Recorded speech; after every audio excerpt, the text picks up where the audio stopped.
नहीं यार। हाँ साउंड ऑन करो। यदि वॉइस क्लियर है तो बताओ भैया। Good morning good morning. Voice clear है आप लोगों की? वॉइस क्लियर है? अब आ रहा है? आ रही है? ये यूपी से है पूजा जी? क्योंकि आ रहा है तो बिहार से होता है।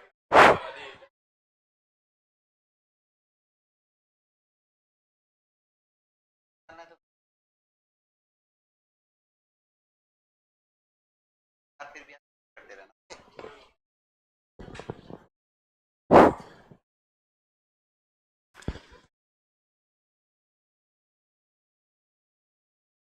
एक बार जो कल मैंने पढ़ाया था उसको पूछ लूं शर्मा जी? बहुत अच्छा शिवम जी।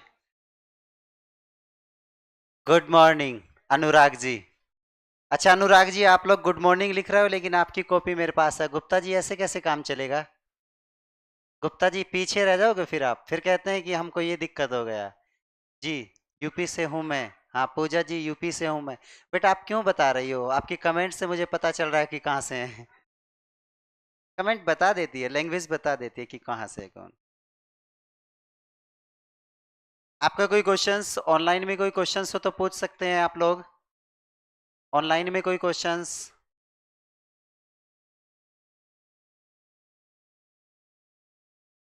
सर मुझे एक क्वेश्चंस पूछना है आईपीसी से। बेटा आईपीसी इंडियन पैनल कोड जो सर पढ़ाते हैं उनसे पूछने का आपका अधिकार है, और ये आपका अधिकार मैं छीनना नहीं चाहता। आप मुझसे आईपीसी क्यों पूछेंगे बेटा? आईपीसी वाले सर से पूछो, और इतना पूछो कि वो लोग बताना ही बंद कर दें। सर हमारी टेस्ट कॉपी, बेटा मैंने सभी की टेस्ट कॉपी चेक कर दी है, वो टेक्निकल टीम के पास में होगी तो वहां से संपर्क करो।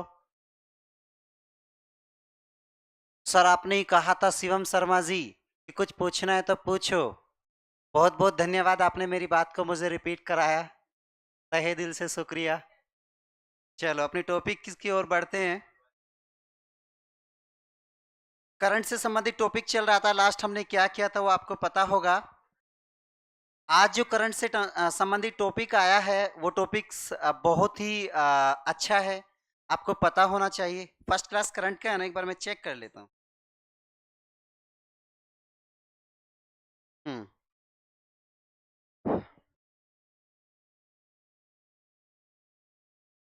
अनुराग गुप्ता जी, सर मेरी हेल्थ ठीक नहीं है।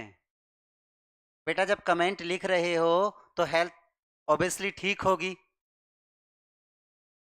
कैसे बोल रहे हो? मोबाइल चलाने के लिए हेल्थ है?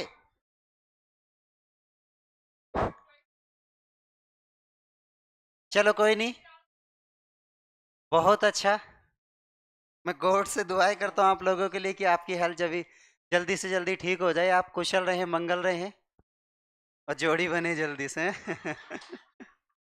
चलो आगे बढ़ते हैं। आप मुझे कोई करंट की बुक दे दीजिए ना, कोई भी बुक दे दीजिए जो आपको मिली हो। हाँ यही दे दीजिए। बहुत बहुत धन्यवाद।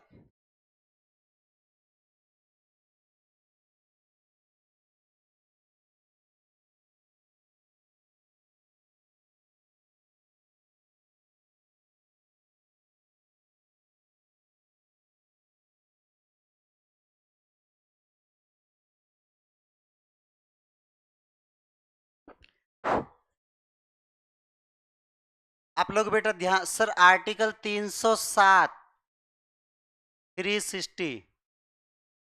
बेटा ये आर्टिकल 360 कैसे बताऊं? 352 356 360 आपको बताया तो था। बेटा 360 में है वित्तीय आपातकाल। यदि देश के अंदर वित्तीय आपात आता है अर्थात पैसे का कोई संकट आता है तो उस स्थिति में आर्टिकल 360 का यूज किया जा सकता है। उस स्थिति में हम इसका प्रयोग कर सकते हैं, लेकिन आज तक ऐसा संकट भारत के पास नहीं आया कि भारत के पास पैसे की कमी हो गई हो। और यदि कमी भारत के पास होता है तो भारत कोई ना कोई पॉलिसी ऐसी चला देता है कि उससे उसकी भरपाई हो जाती है। फॉर एग्जांपल 1991 निजीकरण उदारीकरण विश्वव्यापीकरण, finance minister Manmohan Singh ji and prime minister PV Narasimhan Rao. यदि निजीकरण, उदारीकरण और विश्वव्यापीकरण के द्वारा भारत की आर्थिक स्थिति मजबूत नहीं होती, भारत की आर्थिक स्थिति ठीक नहीं होती, तो उसके बाद पॉसिबिलिटी थी कि आर्टिकल 360 का भारत में प्रयोग किया जाता। लेकिन निजीकरण, उदारीकरण और विश्वव्यापीकरण के बाद बेटा भारत की आर्थिक जो स्थिति है वो मजबूत हो गई है, तो हमें आर्टिकल 360 की जरूरत नहीं पड़ी। ठीक है प्रिया जी, प्रिया गौतम जी, आपकी समझ आ गया? समझ आ गया बेटा? समझ आएगा तो कमेंट कर दो कि सर आ गया है। फिर हम अपने टॉपिक्स को आगे बढ़ाते हैं। और आज का जो आपका टॉपिक्स है वो बहुत अच्छा है। कहीं ना कहीं मैं बात कर रहा हूँ फ्रैंक विट्स बनाम नार्कोटिक। आप लोगों का यही मैंने क्यों लिया, क्योंकि आज आप लोगों का जो कॉन्स्टिट्यूशन से संबंधित करंट अफेयर थी वो कंप्लीट हो जाएगी। मैं किसकी बात कर रहा हूं, आप लोग ध्यान दीजिए। यानी एक शब्द है, यानी फ्रैंक फ्रैंक विट्स बनाम, बनाम का मतलब है वर्सेस, यानी narcotic control bureau, narcotic control और ब्यूरो। ये बात क्लियर हो गई? ये एक वाद है और इस वाद ने हमें आर्टिकल 21 की याद दिलाई। आप इसको समझना, गौर से देखना। आप बुकों में मत देखो, बुकों तो आपको पढ़ने के लिए घर पे आप यहां देखो, इसलिए मैंने आपसे लिया, बस मुझे इसी की जरूरत थी। ये पता चल जाए कि फ्रैंक विट्स बनाम नारकोटिक कंट्रोल ब्यूरो। बेटा बहुत गौर से समझना, आज आपको पता भी चल जाएगा कि वाद जो होते हैं वो कैसे पढ़े जाते हैं और वाद कैसे पढ़ाए जाते हैं। क्योंकि हमें यही नहीं है केशवानंद भारती बनाम केरल राज्य। बेटा आप ध्यान दो, बुकें बंद कर दो, आप लोग प्लीज बंद कर दो, शांति से बैठो। इन बुकों के पार में जाऊंगा, इन बुकों के पार जाऊंगा। जब बुकों के पार जाया करूं, दो चार क्वेश्चंस आपको लगता है कि वो रिलीवेंट हैं, तो आप साथ के साथ उसको यानी एडॉप्ट कर लिया करो। तो आप लोग, मैं बात कर रहा हूं कि फ्रैंक विट्स बनाम नारकोटिक कंट्रोल ब्यूरो, ये एक वाद था, एक रिट जारी की गई थी इसके बारे में। यानी ये सुप्रीम कोर्ट पहुंचता है, फिर सुप्रीम कोर्ट के CJI, chief justice of India, supreme court से इससे संबंधित वो निर्णय देते हैं। और ये निर्णय इतना रिलीवेंट बन जाता है आप लोगों के लिए, इतना अच्छा हो जाता है कि कहीं ना कहीं चांसेस होते हैं कि आपके एग्जाम में आए। और सुप्रीम कोर्ट ने ऐसा निर्णय दिया कि वो निर्णय हमारे फंडामेंटल राइट की सुरक्षा करता है। वो निर्णय क्या दिया? फंडामेंटल राइट की सुरक्षा करता है। और फंडामेंटल राइट एक कॉन्स्टिट्यूशन का ऐसा टॉपिक है जो आपके एग्जाम में आता ही आता है। आप जुडिशरी की तैयारी कर रहे हैं और आपको यदि जज बनना है तो आपको आर्टिकल्स, आईपीसी, सीआरपीसी और ये वाद बहुत अच्छे से पता होने चाहिए। आपको यही नहीं है कि गोलकनाथ बनाम पंजाब राज्य, केशवानंद भारती बनाम केरल राज्य, हमें यही पढ़ लेना है। बस ये पढ़ा कि केशवानंद भारती बनाम केरल राज्य ये क्यों आया था, क्या क्या हुआ था, इससे ही काम नहीं चलेगा। बेटा हमको इसको डेप्थ में जाके पढ़ना पड़ेगा। इससे भारत के फंडामेंटल राइट पर क्या क्या प्रभाव पड़ा, इससे भारत के डायरेक्ट प्रिंसिपल और स्टेट पॉलिसी पर क्या क्या प्रभाव पड़ा, इससे भारत की आर्थिक स्थिति, सामाजिक स्थिति, राजनीतिक स्थिति और जो भारत के लोग हैं उनके जीवन को इन्होंने कैसे कैसे प्रभावित किया। तो ये सारी चीजें बेटा आपको पता होनी चाहिए। आज मेरे सामने एक वाद आया है, तो उस वाद को पढ़ाने से पहले वाद कैसे पढ़ने होते हैं ये मैं आपको बता रहा हूं। ये नहीं कि आपने गोलकनाथ बनाम पंजाब राज्य पढ़ा है, ये क्यों आया था, कौन जज था, दुनिया को पता है क्यों आया था, कौन जज था, कब आया था, इसके बियॉन्ड जाना है, इसके आपको परे जाना है, इसके आपको पार जाना है। इससे फंडामेंटल राइट कैसे प्रभावित होता है, इससे direct principle of state policy कैसे प्रभावित होता है। और यदि direct principle of state policy अर्थात direct principle of state policy versus fundamental right, यदि कभी कभी ऐसा हो जाता है मौलिक अधिकार और राज्य के नीति निर्देशक तत्वों में टकराहट हो जाती है, तो इस स्थिति में फंडामेंटल राइट अपर रहेंगे या डायरेक्ट प्रिंसिपल अपर रहेंगे या कौन लोअर रहेगा। तो ये सारी चीजें समय के अकॉर्डिंग होती है और ये सारी चीजें वाद के अकॉर्डिंग होती है। किसी वाद में फंडामेंटल राइट को ऊपर उठा दिया जाता है तो कहीं कहीं सामाजिक स्थिति, आर्थिक स्थिति और राजनीतिक स्थिति को देखते हुए direct principle of state policy को ऊपर उठा दिया जाता है। यदि महिलाओं से संबंधित बात आ जाती है, उनकी रक्षा सुरक्षा से संबंधित बात आ जाती है, उनकी फिजिकल बॉडी से संबंधित कोई बात आ जाती है तो महिलाओं को प्राथमिकता दी जाती है। यहां यह नहीं देखा जाएगा कि फंडामेंटल राइट किस बात को बोलता है बेटा, direct principle of state policy किस बात को बोलता है, या फिर फंडामेंटल ड्यूटीज अर्थात भाग 4 का क्या ये किस बात को बोलते हैं।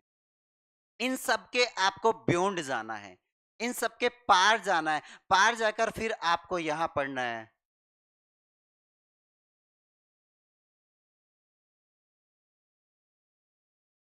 सर यदि दो मौलिक अधिकार का टकराहट हो जाए तो सुप्रीम कोर्ट क्या करेगा? बेटा जी, दो मौलिक अधिकार आप मुझे बताओ, article 14 versus article 15, article 15 versus article 16, article 22 versus article 21, article 14 versus article 21, article 32 versus article 2 2 to 6 या आर्टिकल 32 वर्सेस आर्टिकल 31। आप बताओ ना कौन से दो मौलिक अधिकार हैं।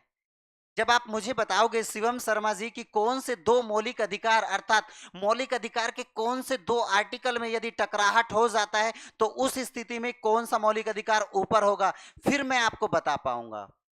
क्योंकि मैं ऐसे कैसे बताऊं बेटा, आप मुझे क्वेश्चंस दोगे तभी तो बताऊंगा। सर एग्जाम में सिर्फ ऐसा ही आया था, ऐसा नहीं। आप एग्जाम का क्वेश्चंस जो है उसको मुझे कॉपी करके भेज देना टेक्निकल टीम को, उसका फिर मैं आपको आंसर दे दूंगा और नेक्स्ट जब भी मेरी कभी क्लास होगी, कल या नेक्स्ट कभी, तो फिर मैं आपको बता दूंगा।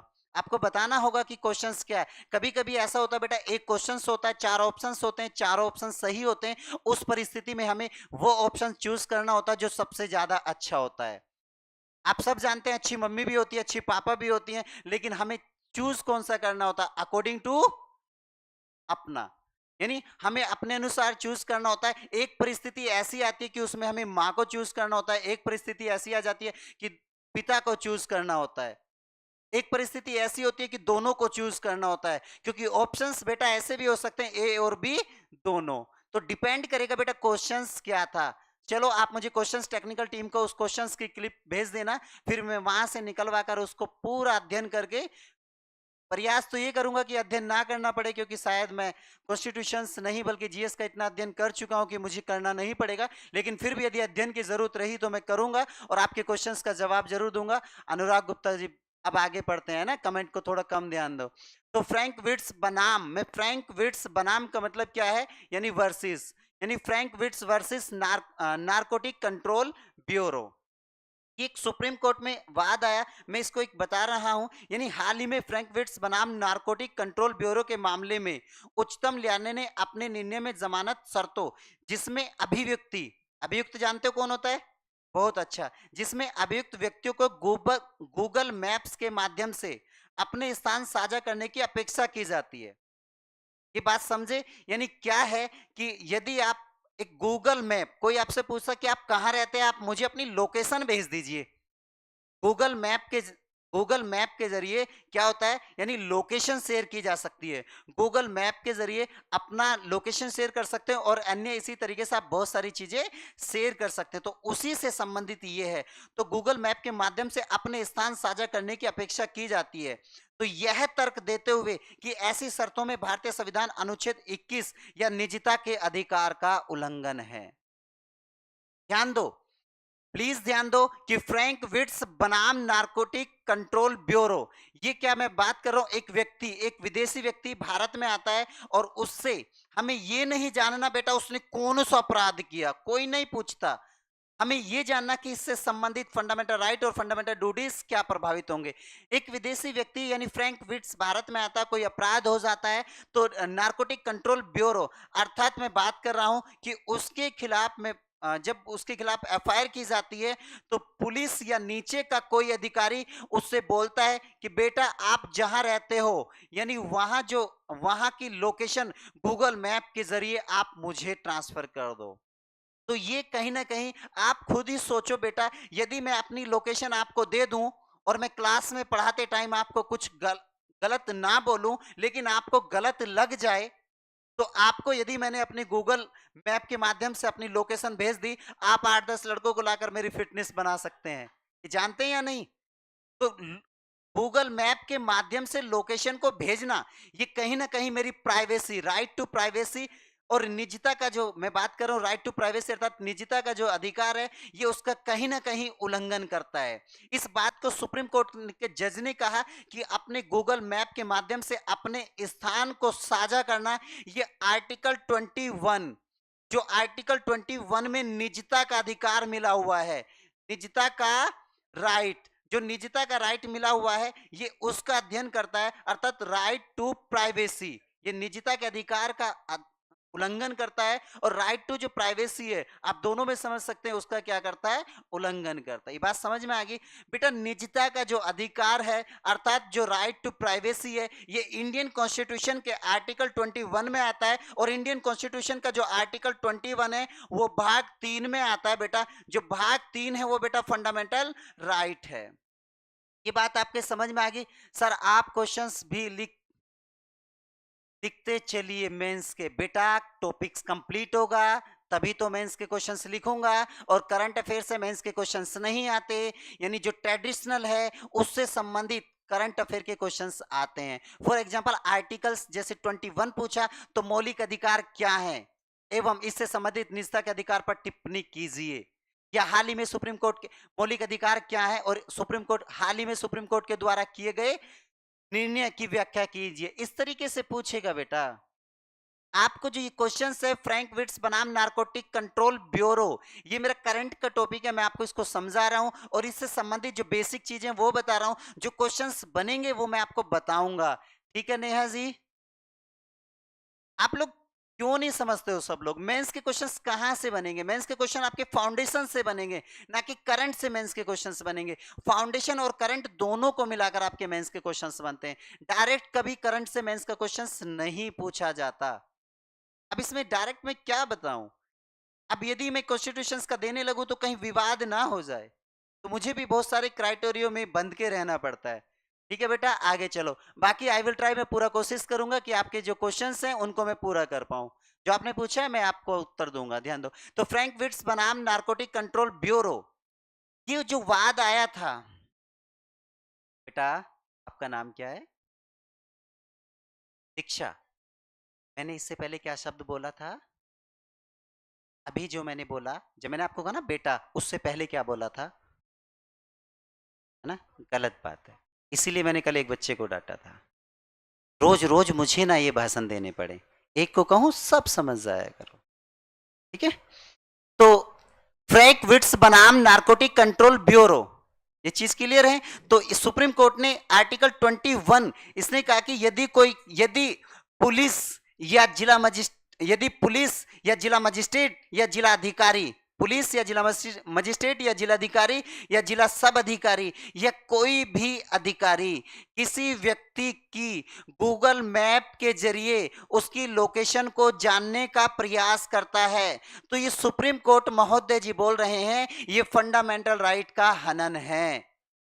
तो ये आपके फंडामेंटल राइट का हनन है, और आप इसके लिए सीधे आर्टिकल 2 मतलब आर्टिकल 32 यानी 226 के द्वारा कहां जा सकते हैं?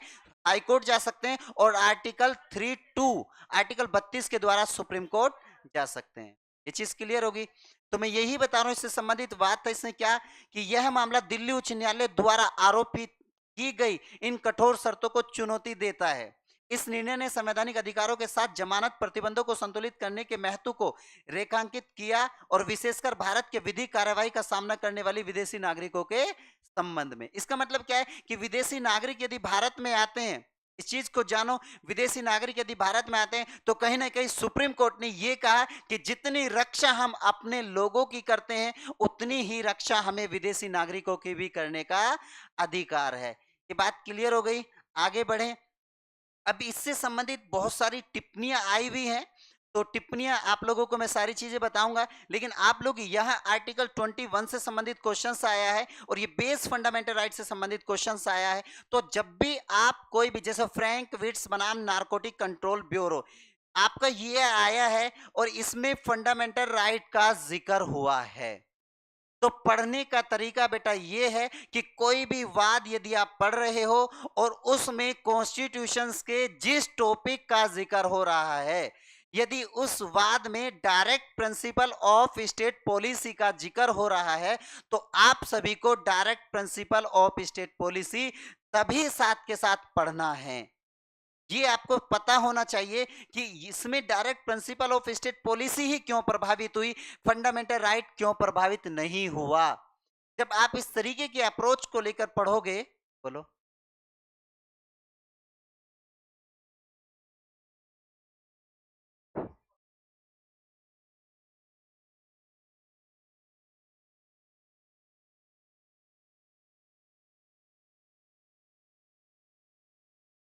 बिल्कुल बिल्कुल बिल्कुल बिल्कुल। देखो, मैं आपकी बात करूं कि अभी एक क्वेश्चन आया है कि यदि प्रधानमंत्री जी एक स्थान से दूसरे स्थान पर जाते हैं और उसकी घोषणा पहले ही कर दी जाती है, उसकी घोषणा, बिल्कुल बिल्कुल, मैं बोल देता हूँ, उसकी घोषणा पहले ही कर दी जाती है कि प्रधानमंत्री जी आज उत्तर प्रदेश राज्य का यानी वाराणसी का दौरा करेंगे। तो ये भी फंडामेंटल राइट का उल्लंघन है, ये भी फंडामेंटल राइट का उल्लंघन है। परंतु परंतु चीजें हाईलाइट कब होती हैं, चीजें हाईलाइट कब होती हैं कि जब किसी व्यक्ति की व्यक्तिगत स्वतंत्रता को हनन किया जाता है। यहाँ जो फ्रैंक नाम का व्यक्ति है, मैं उस व्यक्ति की बात कर रहा हूं, उस व्यक्ति को लग रहा था कि कहीं ना कहीं खतरा है इस चीज, प्राइम मिनिस्टर को नहीं लग रहा है कि खतरा है। यदि उनको खतरा लगेगा तो कभी आपने देखा होगा, बहुत ही बारी ऐसा होता है कि जिस कंट्री से प्रधानमंत्री को खतरा होता है उस कंट्री में जाने से पहले प्रधानमंत्री जी कभी किसी को कोई सूचना नहीं देते।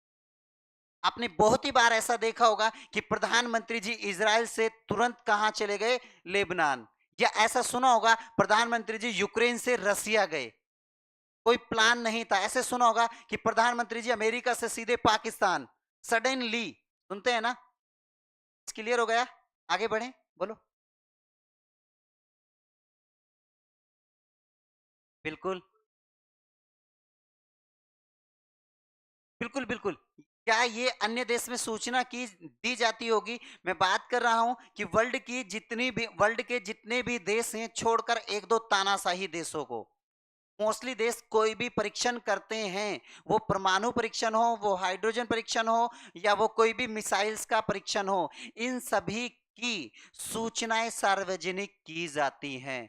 क्योंकि भारत में भारत की मीडिया ही नहीं बल्कि विदेश की मीडिया भी है। जब विदेश की मीडिया भारत में है तो वो भी न्यूज़पेपर और इन सब चीज के टच में रहती होगी। इस क्लियर हो गई। फंडामेंटल राइट का हनन है, बिल्कुल ऑब्वियसली। आगे चलें, ध्यान दो। तो आपका कोई भी वाद आप पढ़ रहे हैं, आपने बहुत सारे वादों के नाम सुने होंगे, कौन कौन से वाद हैं, तो उस वाद से संबंधित यदि कोई क्वेश्चन आता है आपको पता होना चाहिए। जैसे यहाँ आर्टिकल 21, तो आर्टिकल 21 से संबंधित क्वेश्चंस कैसे कैसे आएंगे।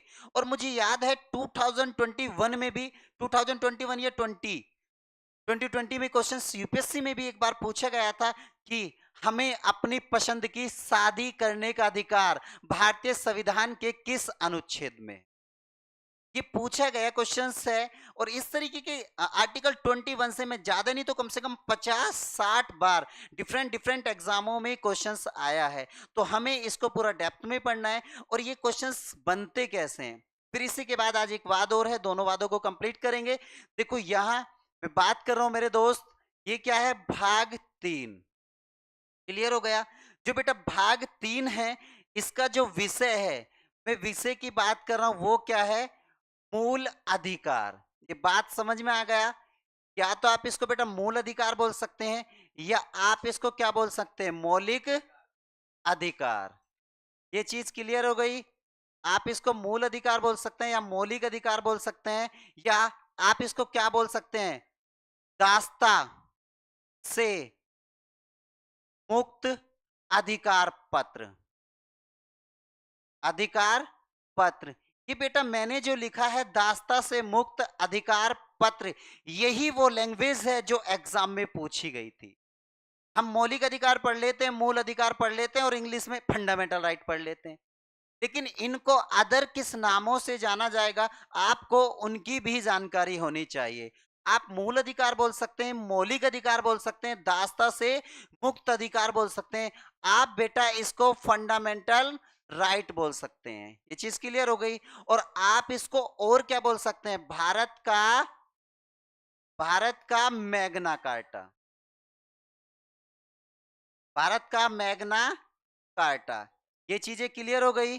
साथ के साथ बेटा आपको ऑनलाइन ऑफलाइन दोनों को सजेशन है, कोई चीज आपको लगे कि रिलीवेंट है, आपके एग्जाम से संबंधित है, वैसे सारी चीजें मैं जितनी भी यहाँ लिखूंगा तो वो एग्जाम से संबंधित होंगी, तो आप नोट डाउन करना चाहते हैं तो कर सकते हैं, यदि आप महान है तो छोड़ दीजिए।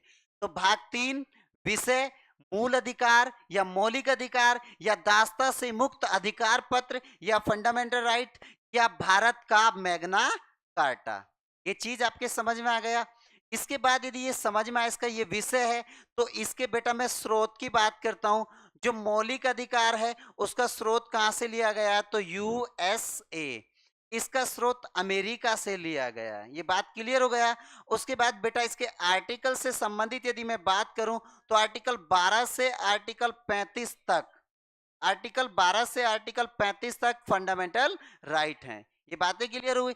यदि बेटा मैं फंडामेंटल राइट के थोड़े से इतिहास को लेकर चलूं तो 1215 में, क्योंकि करंट का टॉपिक है और इसके हम डेप्थ में जाएंगे, बेटा मैं बात कर रहा हूं नेहा जी, आप बोल रही थी कि सर आप क्वेश्चंस भी लिखवाते चलिए मेंस के, तो बेटा अब जो मैं पढ़ा रहा हूं यहां से मेंस का क्वेश्चंस बनेंगे और फिर आपको करंट के रिलेवेंट करके आपको लिखना होगा।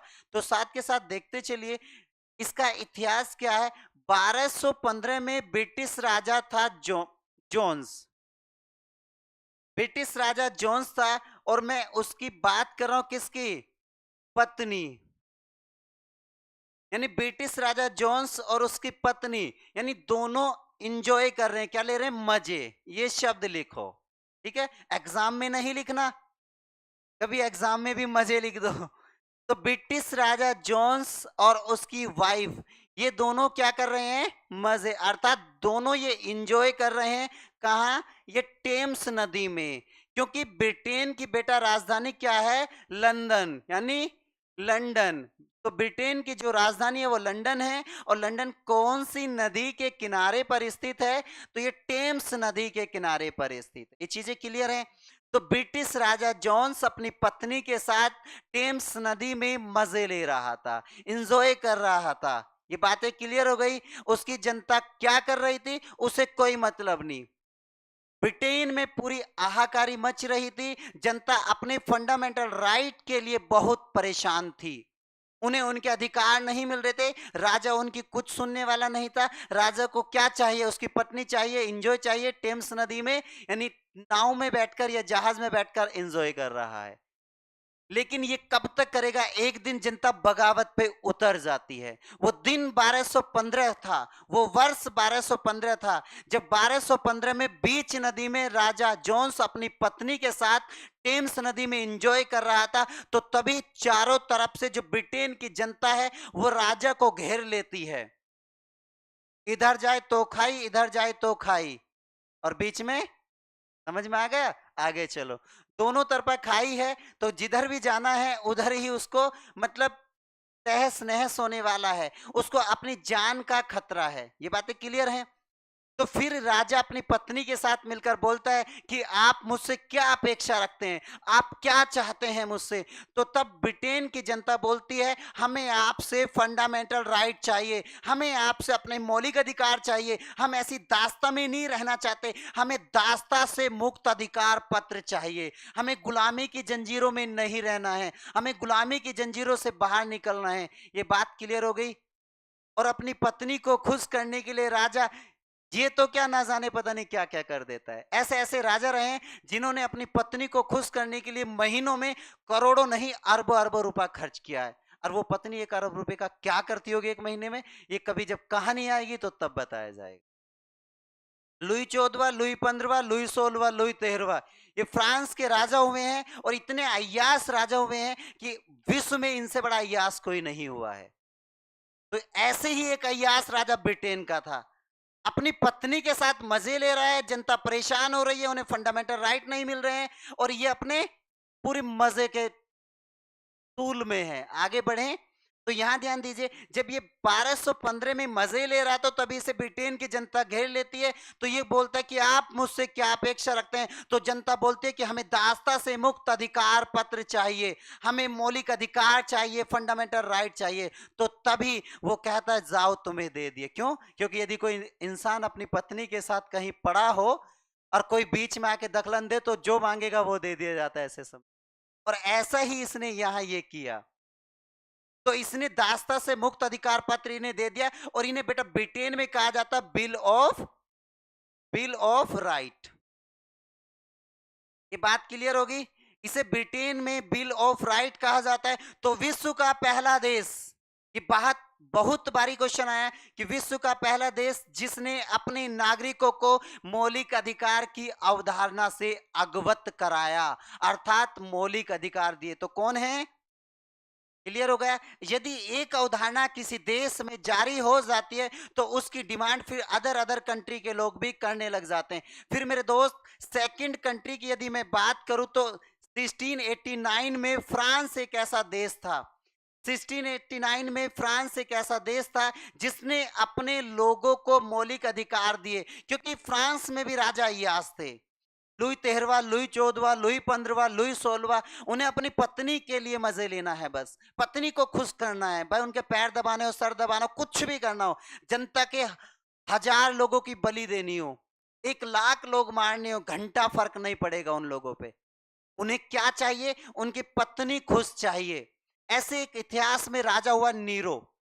रोम जल रहा था, रोम जल रहा था, रोम में इतनी हाहाकारी मची हुई थी बहुत भयंकर तरीके से, और नीरो बंसी बजा रहा था। क्यों? क्योंकि उसकी पत्नी परेशान थी, दुखी थी, क्यों थी मुझे नहीं पता। जब भी उसकी पत्नी खुश कब होती थी? जब बंसी नीरो बजाता तो अपनी पत्नी खुश होती थी। एक तरफ रोम में यानी अस्पृश्यता, दरिद्रता, नारीवादी, मतलब मैं बात करूं रोम बुरी तरीके से जल रहा था। रोम में यानी हाहाकार मचा हुआ था, जनता भूख प्यास पानी हर चीज से तड़प रही थी, और उसका राजा जो है वो बंसी बजाने में मस्त था। तो ऐसे ऐसे एग्जाम्पलों को, यदि रोम जल रहा था, नीरो बंसी बजा रहा था, तो कहीं यदि क्वेश्चंस आता है इनसे रिलेटेड, यदि आप इन्हें डाल देते हैं तो आपके क्वेश्चंस की प्रासंगिकता बढ़ जाती है, आपके क्वेश्चंस की वैल्यू बढ़ जाती है जब आप डायलॉग्स को कोट कर देते हो। क्लियर हुआ? तो 1689 में फ्रांस ने अपने नागरिकों को क्या दिया? मौलिक अधिकार दिया। और इसके 100 वर्ष बाद 1789 में अमेरिका ने अपने देशों को मौलिक अधिकार दिया। ये बात क्लियर हो गई? तो विश्व का पहला देश लिखित रूप में मौलिक अधिकार देने वाला कौन है? विश्व का पहला देश मौलिक अधिकार लिखित रूप में देने वाला कौन है? और विश्व का पहला देश फंडामेंटल राइट से लोगों को अवगत कराने वाला कौन है? ये चीज क्लियर होगी? आगे बढ़ सकूं तो मैं बात करता हूं कि अमेरिका में 14वां संविधान संशोधन 1991 के द्वारा मौलिक अधिकार जोड़े गए। अमेरिका के मूल संविधान में मौलिक अधिकार नहीं थे।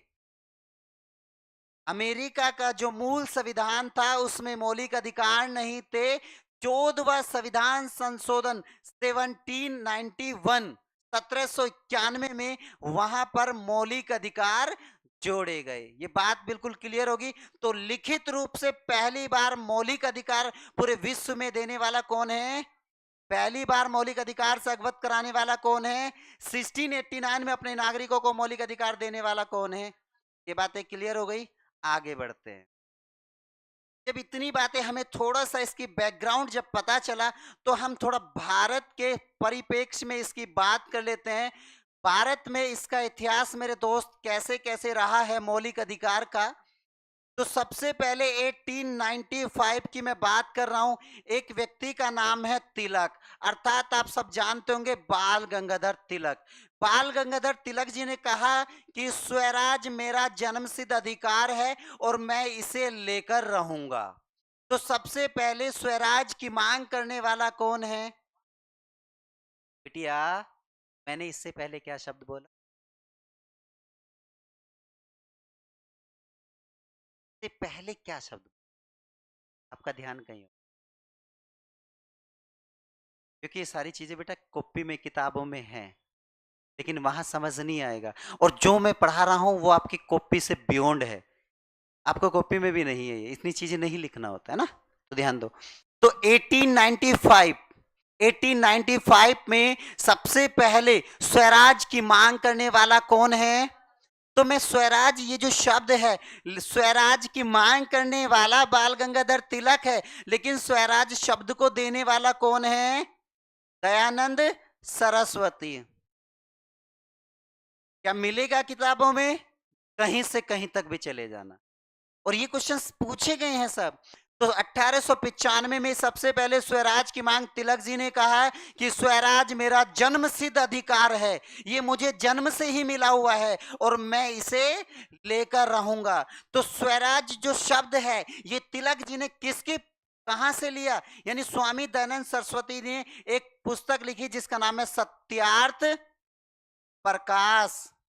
तो स्वामी दयानंद सरस्वती जी ने एक पुस्तक लिखी सत्यार्थ प्रकाश, और उस पुस्तक में इन्होंने स्वराज शब्द का वर्णन किया, और बाल गंगाधर तिलक जी ने इस पुस्तक का अध्ययन किया, फिर स्वराज को समझा। 1895 में समझने के बाद डिमांड की कि स्वराज मेरा जन्मसिद्ध अधिकार है और मैं इसे, बात क्लियर हो गई?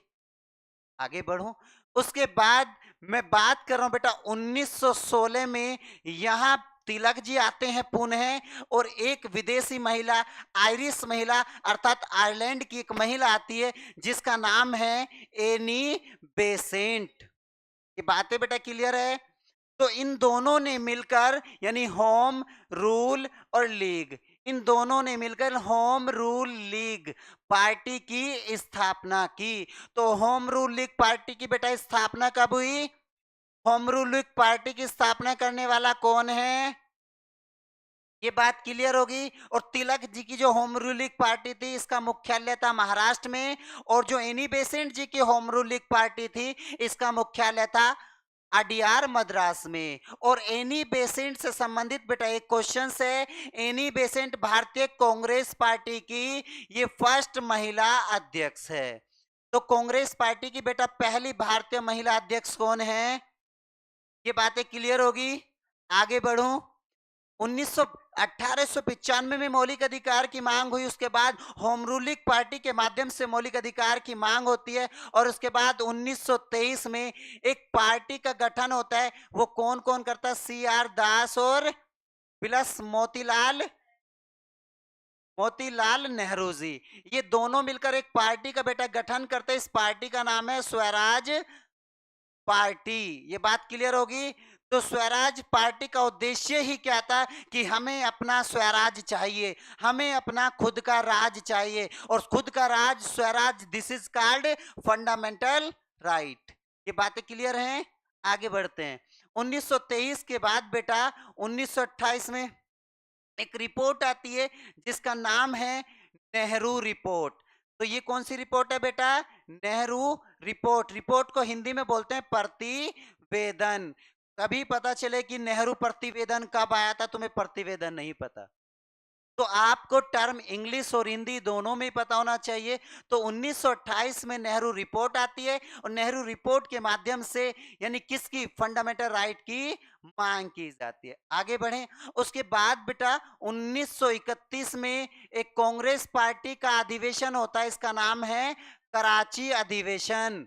तो 1931 में कांग्रेस पार्टी का कराची अधिवेशन होता है, और कराची अधिवेशन में मैं बात कर रहा हूं, पटेल जी फंडामेंटल राइट की मांग करते हैं। ये बातें क्लियर हो गई?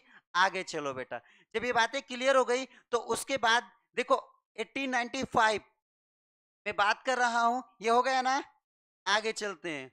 अब आपको बेटा यहाँ दो तीन चीजें क्लियर हुई हैं, अब इन चीजों को समझ लीजिए। हम फंडामेंटल राइट का थोड़ा सा क्या कर रहे हैं, इतिहास कर, ये बहुत, मैं आपको माइक्रो लिखवा रहा हूं, बहुत मिनिमम, क्योंकि ये टॉपिक नहीं है, ये करंट से रिलेवेंट टॉपिक है, तो इसलिए उसका इतिहास बताना जरूरी है। तो सबसे पहले बेटा इसकी मांग कब हुई? 1890। उसके बाद बेटा 19, उसके बाद बेटा, उसके बाद बेटा 19, 28, उसके बाद बेटा 1931। ये चीजें क्लियर है। उसके बाद बेटा यहां पर 1934 1934 में, यानी औपचारिक रूप से, औपचारिक 1934 में औपचारिक रूप से किसकी मांग की जाती है कि भारतीयों के लिए एक भारतीय संविधान होना चाहिए। और संविधान कब होगा? जब हमें अपना खुद का स्वराज मिलेगा। तो इनडायरेक्टली 1934 से भी किसकी मांग की जा रही है? तो उसके बाद बेटा 1938 में इंडियन नेशनल कांग्रेस, यानी भारतीय राष्ट्रीय कांग्रेस पार्टी के अध्यक्ष जी कौन थे? मैं बात कर रहा हूं यहां SCB, नेताजी सुभाष चंद्र बोस। नेताजी सुभाष चंद्र बोस 1938 में इंडियन नेशनल कांग्रेस पार्टी के माध्यम से किसकी मांग करते हैं? यानी फंडामेंटल राइट की मांग करते हैं। आगे चलें। उसके बाद बेटा 1900 में बात कर रहा हूं किसकी? 45 की। 1945 में एक मिशन आ जाता है जिसका नाम है कैबिनेट मिशन। और बेटा कैबिनेट मिशन अंत में फाइनल रिपोर्ट दे देता है कि आपको आपके अधिकार दे दिए जाएंगे, आप अपने अधिकार ले लेना, आप अपना खुद का संविधान बना लेना, आपके जो जो अधिकार हैं वो उसमें आप डाल देना। अब आप कोई मुझे किताब नहीं दिखा सकते, ये दावा है मेरा। और दावे का उल्टा वादा, इसका अपोजिट होता है वादा। ये दोनों आपसे हैं। ये कोई किताब नहीं दिखा सकते, किसी एक किताब में ये सारी चीजें।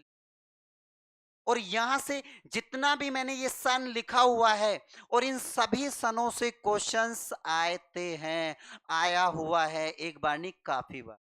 तो आपको पता होना चाहिए कि फंडामेंटल रिवीजन करा दीजिए। 1923 वाला समझ नहीं आया, थैंक यू थैंक यू। तो एक बार ध्यान दीजिए, सबसे पहली बार 1895 में स्वराज की मांग करने वाला तिलक अर्थात बाल गंगाधर तिलक।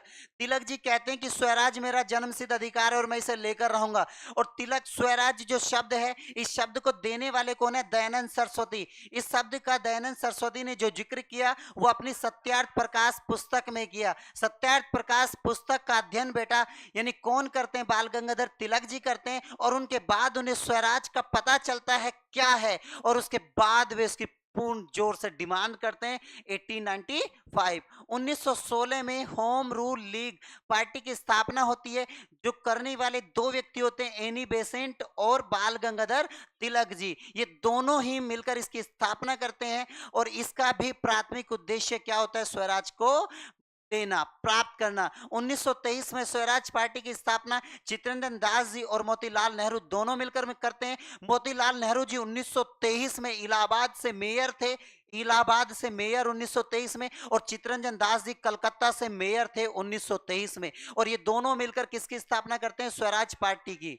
स्वराज पार्टी की स्थापना करते हैं, जिसका उद्देश्य क्या होता है? देश को आजाद कराना, देश को स्वराज दिलाना। 1928 में नेहरू रिपोर्ट आती है, जिसका उद्देश्य क्या होता है कि भारत को स्वराज कराना, अर्थात भारत को स्वराज प्राप्त कराना। इसके साथ साथ इसका एक उद्देश्य और था, जिसका नाम है डोमिनियन स्टेट। आगे चलते हैं। 1931 में कांग्रेस पार्टी के कराची अधिवेशन में पटेल जी किसकी मांग करते हैं? यानी स्वराज की मांग करते हैं। 1934 में औपचारिक रूप से यानी संविधान की मांग कर दी जाती है, अर्थात स्वराज की मांग कर दी जाती है। 1938 में इंडियन नेशनल कांग्रेस पार्टी के माध्यम से कौन करता है? नेताजी सुभाष चंद्र बोस जी करते हैं। और 1945 की मैं बात कर रहा हूं, यहां क्या आता है? कैबिनेट मिशन आ जाता है। बेटा कैबिनेट मिशन में 3 व्यक्ति थे।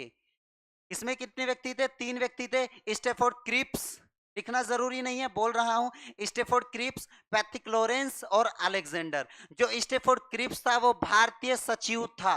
स्टेफोर्ड क्रिप्स भारतीय सचिव था। और जो स्टेफोर्ड क्रिप्स नहीं, स्टेफोर्ड पैथिक लॉरेंस जो था वो भारतीय सचिव था। स्टेफोर्ड जो क्रिप्स था वो व्यापार बोर्ड का अध्यक्ष था। ये चीजें क्लियर होगी, क्योंकि काफी बार पूछा गया है कि कैबिनेट मिशन में भारतीय सचिव कौन था। तो कौन था? Pethick Lawrence. और कैबिनेट मिशन का मुख्य व्यक्ति कौन था? तो पैथिक लॉरेंस। और उस दौरान भारतीय व्यापार बोर्ड का अध्यक्ष कौन था? तो स्टेफोर्ड क्रिप्स। और जो तीसरा बचा हुआ है अलेक्जेंडर। तो अलेक्जेंडर कौन था? AB Alexander. वो उस दौरान नौसेना का अधिकारी था। तीनों किस किस पोस्ट पर थे, ये तीनों चीज क्लियर हो गई है। और कभी कभी आपसे एग्जाम पूछ लेता है कि इसकी पोस्ट क्या थी, तो उस दौरान समस्या बड़ी घबरा जाती।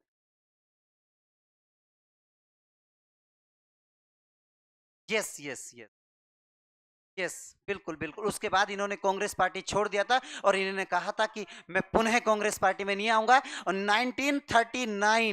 1939 में इन्होंने फॉरवर्ड ब्लॉक पार्टी की स्थापना कर दी थी, जिसका उद्देश्य क्या था? फॉरवर्ड माने आगे, हमें आगे देखना। मां मरे, बाप मरे, भाई मरे, बहन मरे, दुनिया का कोई भी मरे या अपना कोई भी मरे, हमारा मिशन है कि फॉरवर्ड, हमें आगे की ओर बढ़ना है और अपने देश को आजाद कराना है। ये क्लियर है? ये बैकग्राउंड आपके क्लियर हो गई? आगे चलें। चलो, उसके बाद होता क्या है, संविधान बनने लग जाता है। जैसे संविधान बनता है तो बेटा संविधान बनने के लिए यहां पर दो सर, ये सब बेटा ये इतिहास है, इतिहास पढ़ाया जाता है, लिखा नहीं जाता है। इतनी सारी चीजें नोट्स में थोड़ी होंगी।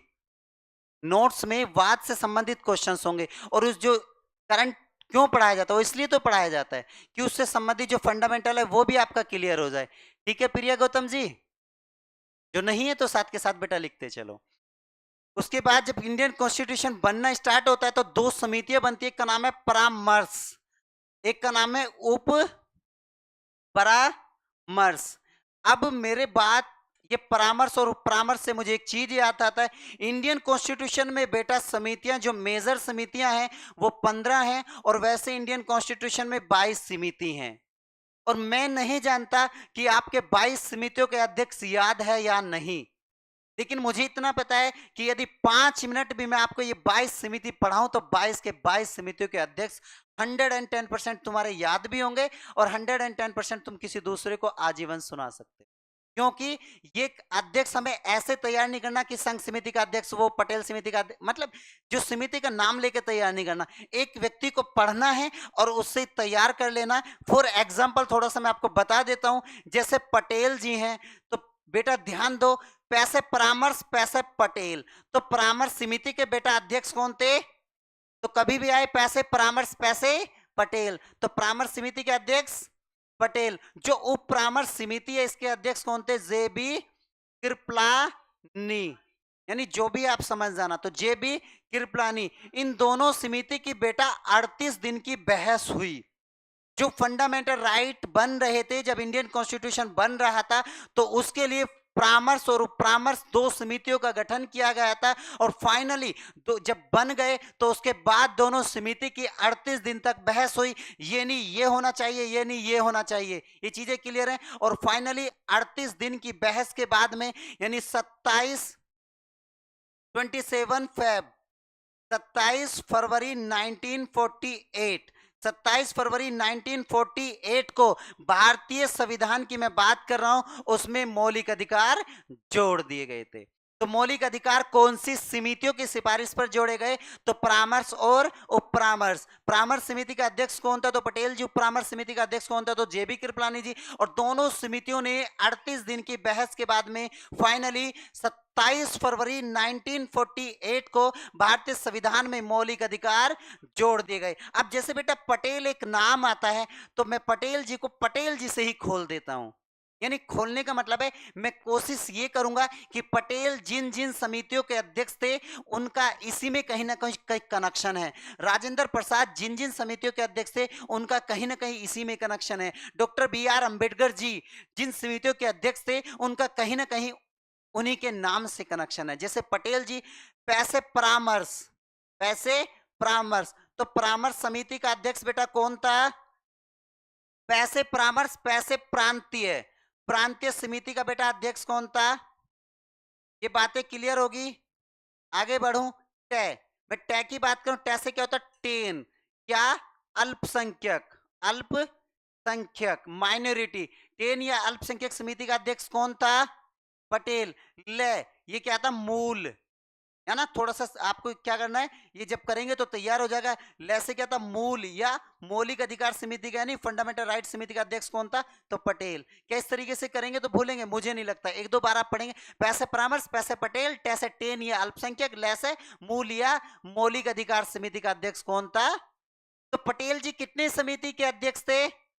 4 समितियों के अध्यक्ष थे। इसके साथ साथ ऐसे ही आपको राजेंद्र जी पढ़ना है। देखो 22 समितियां, 3-4 नाम पढ़ने, 22 समिति आपकी क्लियर हो जाएंगी। अब एक बार रट्टाफिकेशन करो, संघ समिति, प्रांतीय समिति, ये समिति, फलाना ठिकाना, वो तो रटना हो गया। आप अपने माइंड को चलाओ, थिंकिंग करो, उसी से निकलने की कोशिश करो। जैसे राजेंद्र, रैसर रियासत, रियासत, रियासत समिति का अध्यक्ष कौन था? राजेंद्र। जैसे झंडा समिति, झंडा समिति का अध्यक्ष कौन था? राजेंद्र। नेशन नियम, राजेंद्र में नया आता ना, नेशन नियम, नियम या कानून समिति का अध्यक्ष कौन था? राजेंद्र। और जैसे देखभाल, गांव में बोलते हैं ना देखभाल, भाई मैं आज बाहर जा रहा हूं, बच्चे हैं, देखभाल करता रहना। बेटा है, ओके। ऐसे लिखता है बेटा, ऐसे लिखा जाता है, जैसे रियासत समिति, जैसे झंडा समिति, है ना? कोई नहीं, ये आपको हो जाएगा लर्न, मुझे भरोसा है। तो जैसे रियासत समिति, जैसे झंडा समिति, नैसे नियम समिति, नियम या कानून समिति, और दैसे होता देखभाल, कहते नहीं देखभाल करते रहना। और देखभाल का दूसरा नाम क्या है? संचालन। तो संचालन समिति का अध्यक्ष कौन था? राजेंद्र प्रसाद। तो 4-4-8 समिति तो आपकी ऐसे ही तैयार हो गई, ना हल्दी लगी ना मिर्च। क्लियर हुआ? तो आप लोगों को तैयार, देखो पढ़ते सब हैं, सिलेक्शन सबका नहीं होता। 50% मजदूर बनते हैं, 50% किसी प्राइवेट कंपनी में जाते हैं। पढ़ने वालों में सिलेक्शन मात्र 5-6% लोगों का ही होता है। वो 5-6% लोग वो ये होते हैं जो इस तरीके से चीजों को इंटरप्रिटेट करते हैं, जो एक दूसरे को मतलब एक ऐसा कोई ना कुछ तरीका ढूंढते रहते हैं इसे कैसे याद करें। यदि आप किसी चीज पर रिसर्च करोगे, क्योंकि आवश्यकता आविष्कार की जननी है, यदि आपको किसी चीज की आवश्यकता है तो उसका आविष्कार हो जाएगा, मुझे भरोसा है। ये चीज क्लियर है? तो 4-4-8 पैसे परामर्श, पैसे प्रांतीय, टैसे टेन या अल्पसंख्यक, लैसे मूल या मौलिक अधिकार, रैसे रियासत समिति, जैसे झंडा समिति, नैसे नियम समिति, और जैसे देखभाल समिति। क्लियर हो गया? आगे बढ़ू। अब कहीं ना कहीं आपके दिमाग में यह आ रहा होगा कि सर उप परामर्श समिति का तो जेबी कृपलानी, और झंडा समिति का तो कौन है? राजेंद्र प्रसाद। तो कहीं हमने देखा है कि झंडा समिति का अध्यक्ष जेबी कृपलानी? कुछ किताबें ऐसी हैं जो झंडा समिति का अध्यक्ष जेबी कृपलानी को बताती हैं। यदि कुछ किताबें ऐसी हैं झंडा समिति का अध्यक्ष जेबी कृपलानी को बताती हैं तो उसको कट कर दो, वहीं उसको कट कर दो। झंडा समिति का अध्यक्ष जेबी कृपलानी नहीं है। कुछ नहीं, मार्केट में बहुत सारी किताब ऐसी हैं, क्योंकि मैंने छोटी से बड़ी तक सब किताबों का अध्ययन किया है, तो बहुत किताबें ऐसी हैं जो झंडा समिति का अध्यक्ष इसको बताती हैं। ये गलत है। जब एग्जाम में क्वेश्चन आता है और उसके आंसर किए आते हैं झंडा समिति का अध्यक्ष कौन था, तो फिर ये सही हो जाता है। ये बातें क्लियर हो गई? तो फाइनली बेटा, पटेल परामर्श और उप परामर्श समिति की सिफारिश पर आपका कोई क्वेश्चन?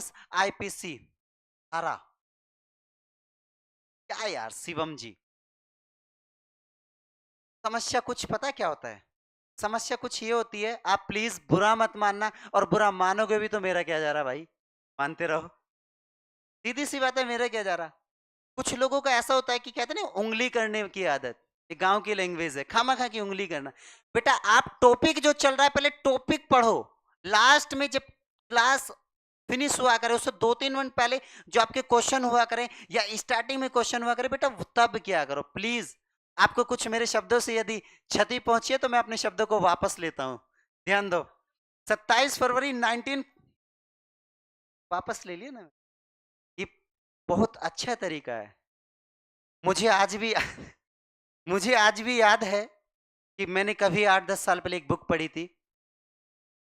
इसकी कहानी कभी अभी थोड़ा समय मेरे पास कम है, इसकी कहानी कभी जब मैं आपको बताऊंगा। तो एक वैज्ञानिक था और विश्व में आज तक उससे बड़ा कोई वैज्ञानिक नहीं हुआ, लेकिन फिर भी उसको फांसी की सजा मिली।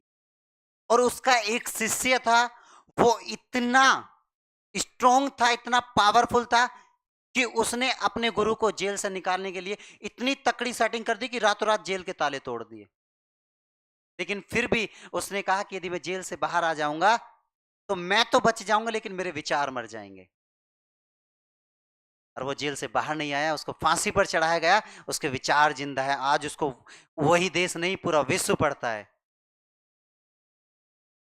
नाम पूरी कहानी बताऊंगा ना, जब बताऊंगा उसको बताऊंगा, शिष्य का नाम भी बताऊंगा, फिर अरस्तु बताऊंगा, इन्हीं में से नाम है, अरस्तु बताऊंगा, प्लेटो बताऊंगा, सुकरात बताऊंगा, इनकी पूरी इनकी पूरी कहानी आएगी। क्योंकि नाम यदि लेता हूं तो फिर आग लगती है सीने में, मन करता है बता, यहाँ टॉपिक नहीं है ना, तो ध्यान दो।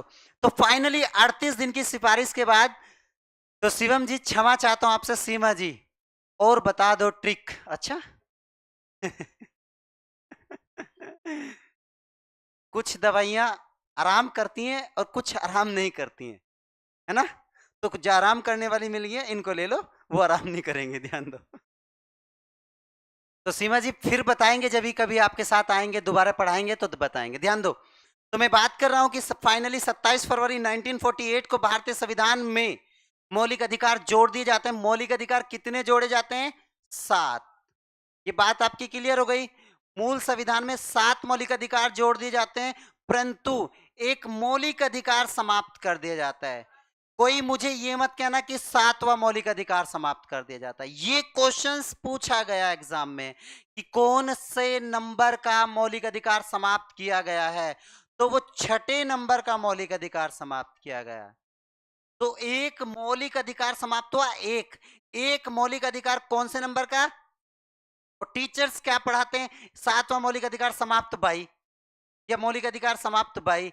तो आप लोगों को हर चीज को पकड़ना है। तो मौलिक अधिकार कितना समाप्त हुआ बेटा?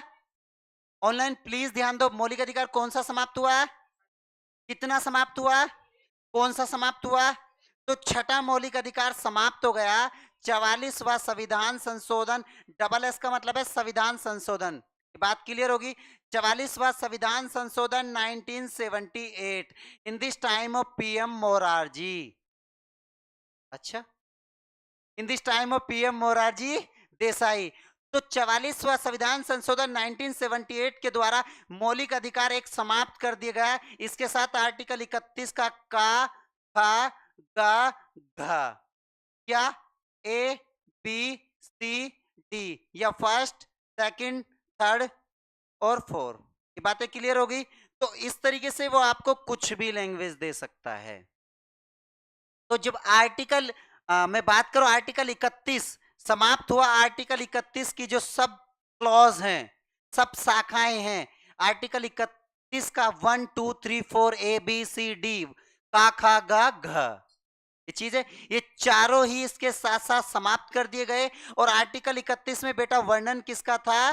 तो संपत्ति, तो संपत्ति का वर्णन था। और संपत्ति के अधिकार को 44वां संविधान संशोधन 1978 के द्वारा समाप्त कर दिया गया, और इस आर्टिकल 31 को समाप्त कर दिया गया। और इसके स्थान पर आर्टिकल 300 का कै, आर्टिकल 300 का कै लाया गया, और इसको बेटा भाग 3 फंडामेंटल राइट से निकालकर भाग 12 में रखा गया। ये बात क्लियर होगी। इसको भाग 3 से निकाला और भाग 12 में रखा गया। बेटा ये यहां जब तक भाग 3 में था तो ये मौलिक अधिकार था, लेकिन अब ये मौलिक अधिकार नहीं है, बल्कि ये क्या है? ये विधि अधिकार है, या ये वैधानिक अधिकार है, या ये प्राकृतिक अधिकार है, या ये नैसर्गिक अधिकार है, जो भी है, समझ गए ना।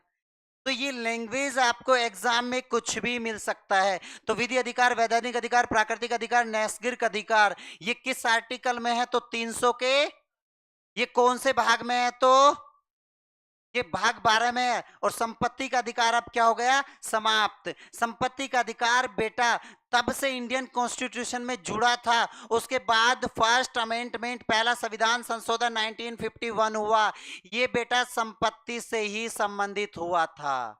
ये बात क्लियर होगी, ये संपत्ति से ही संबंधित हुआ था। पहला संविधान हो, 7वां संविधान हो, 17वां संविधान, 17वां संविधान हो, 25वां संविधान हो, 42वां संविधान हो और 44वां संविधान हो, इससे संबंधित आपके यानी 21 संविधान संशोधन हुए हैं जो संपत्ति से संबंधित हुए हैं, जिन्होंने संपत्ति को कोट किया है, संपत्ति को डिफाइन किया। तो ये सर अब क्वेश्चन से ये विवादित क्यों था? भारत सरकार को कहीं अस्पताल बनाना है और वो जमीन किसी व्यक्ति की है, वो कहता मेरी जमीन, मेरे बाप की जमीन, मैं क्यों दूं तुझे अस्पताल बनाने के लिए जमीन?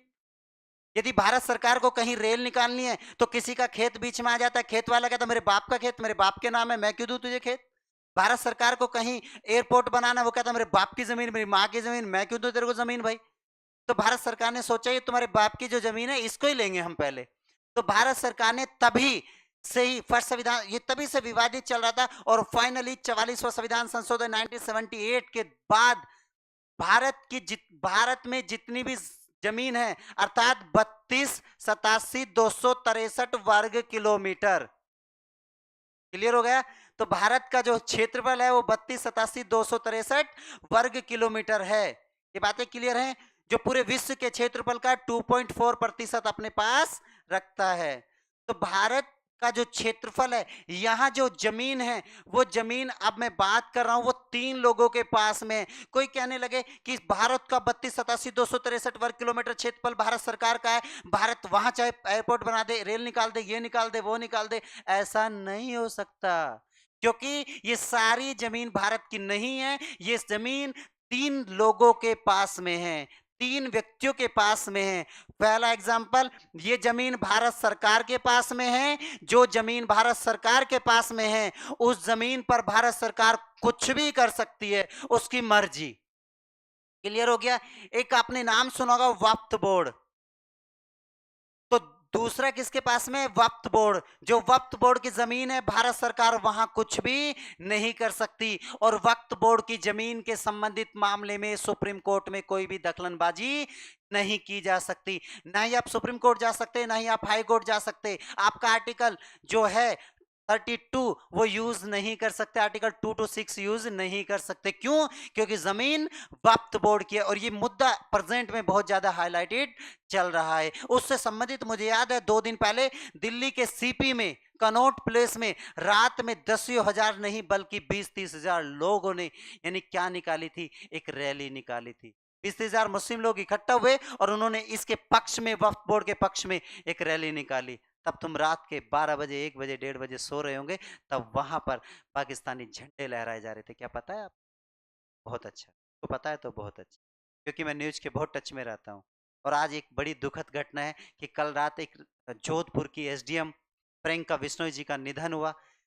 ये बहुत बड़ी दुखद घटना, क्योंकि एसडीएम जाता है, डीएम जाता है। दुखद घटना इसलिए तो है, भारत का एक प्रशासक जाता है। साथ साथ ये दुखद घटना इसलिए भी है क्योंकि वो लड़की जो थी, नो डाउट बहुत अच्छी, उनके कार्यों को मैंने देखा है। जिस भी क्षेत्र में जाती थी, 2016 के बैच की RAS हैं, जिस क्षेत्र में जाती थी, जहां पोस्टिंग होती थी, इतिहास ही रच देती। लोग ऐसे उनसे गले मिलते थे कि जैसे उनकी बहन हो, उनकी बुआ हो, चाची हो, काकी हो, ताई हो। इस तरीके से सम्मान उनको सब देते थे, क्योंकि उन्होंने किसी को सताने का काम नहीं किया। क्या साजिश रही क्या नहीं, एक ठीक ठाक लड़की का ऑपरेशन होता है और उसको 10-15 दिन बाद में मौत के घाट उतार। इस टॉपिक को छोड़ के अपने टॉपिक की ओर बढ़ते हैं। तो जमीन किसकी है? भारत सरकार की जो जमीन है, भारत सरकार उन पे करती है, और जो वक्फ बोर्ड की जमीन है उन पे कर सकती है। और कुछ जमीन एक्स्ट्रा में पड़ी हुई है जो भारत सरकार की नहीं है, और वक्फ बोर्ड की भी वो नहीं है। ना तो वो भारत सरकार की है, ना वो वक्फ बोर्ड की है, और ऐसी जमीन पर भी भारत सरकार अपना कानून इसके लिए होगी। तो स्टार्टिंग से संपत्ति समझ गए, स्टार्टिंग से संपत्ति विवादित में चल रहा था बेटा। अब आगे चलते हैं। देखो मौलिक अधिकार कितने थे? एक चला गया, कितने बचे? ये बात बिल्कुल क्लियर हो गई। एक गया तो कितने बचे? अब जो ये 6 हैं, अब 6 कौन से? 1 2 3 4 5 6। क्लियर हो गया। छठा समाप्त हो गया, बचे हुए 6 लिखे हैं मैंने, ये छठा नहीं लिखा, बचे हुए 6 हैं ये। क्लियर हुआ। तो फर्स्ट, सेकंड, थर्ड, फोर्थ, 5, 6। सबसे पहले आता है समता का अधिकार। समता का अधिकार, ये चीज क्लियर होगी। इसके बिल्कुल, बिल्कुल सही बात है। बि- बिल्कुल सही बात है, बिल्कुल सही बात है। तो मुआवजा तो वो आप लोगों का मतलब आपका विकास हो सके, आपको क्षति ना हो, आप सरवाइव कर सकें, रोटी कपड़ा और मकान इनकी सुविधा कर सकें। आगे चलें, ध्यान दो, इधर ध्यान दो। ये पूरा लिखूं क्या? समता का अधिकार समझ गए ना? समता का अधिकार, उसके बाद बेटा स्वतंत्रता का अधिकार। ये चीजें क्लियर हो गई। उसके बाद बेटा शोषण, शोषण का अधिकार नहीं है, विरुद्ध में है। शोषण का अधिकार मत बोलना फिर रात दिन शोषण होगा लगातार, ध्यान रखना। तो समता का अधिकार, स्वतंत्रता का अधिकार। सर आप थोड़ा स्पीड में पढ़ा रहे हैं, आपसे रिक्वेस्ट है थोड़ा स्लो। ओके मनु वर्मा जी, ठीक बेटा मैं स्लो हो जाता हूँ, सॉरी क्षमा चाहता हूँ, मैं स्पीड से गया। आगे ध्यान दो। समता का अधिकार, स्वतंत्रता का अधिकार, फिर क्या हमारा शोषण के विरुद्ध अधिकार, उसके बाद हमारा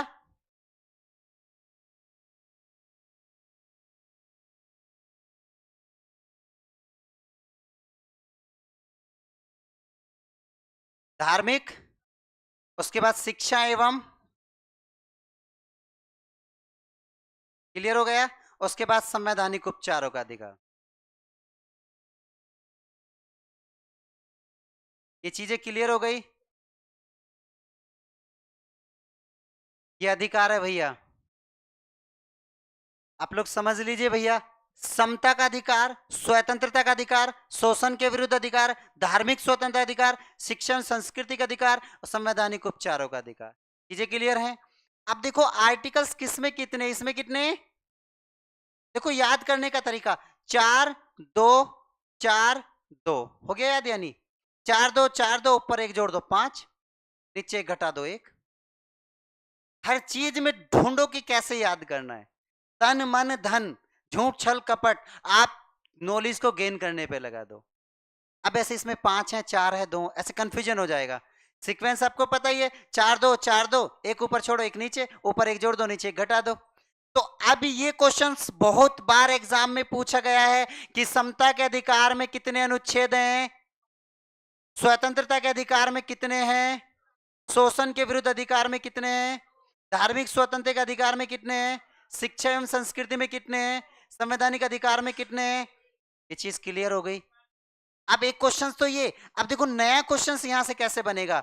अब वो ये क्वेश्चन देगा कि 14 15 18 21 निम्नलिखित में से वह कौन सा अधिकार है जो समता के अधिकार में नहीं है।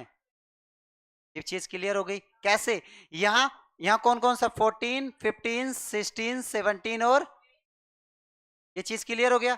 90 20 21 20 ये चीज क्लियर हो गया। 23 24 ये चीज क्लियर।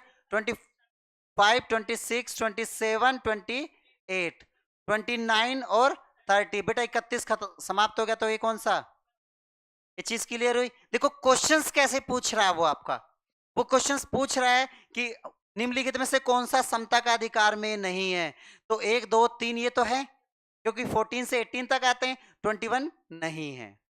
क्लियर हुआ। वो पूछेगा कि शिक्षा धार्मिक स्वतंत्रता में कौन सा नहीं है, 26 27 और 14 और या फिर हमारा 28, तो कौन सा नहीं है। तो क्वेश्चन समझ गए ना आप किस तरीके से आ रहा है, क्लियर हो गया।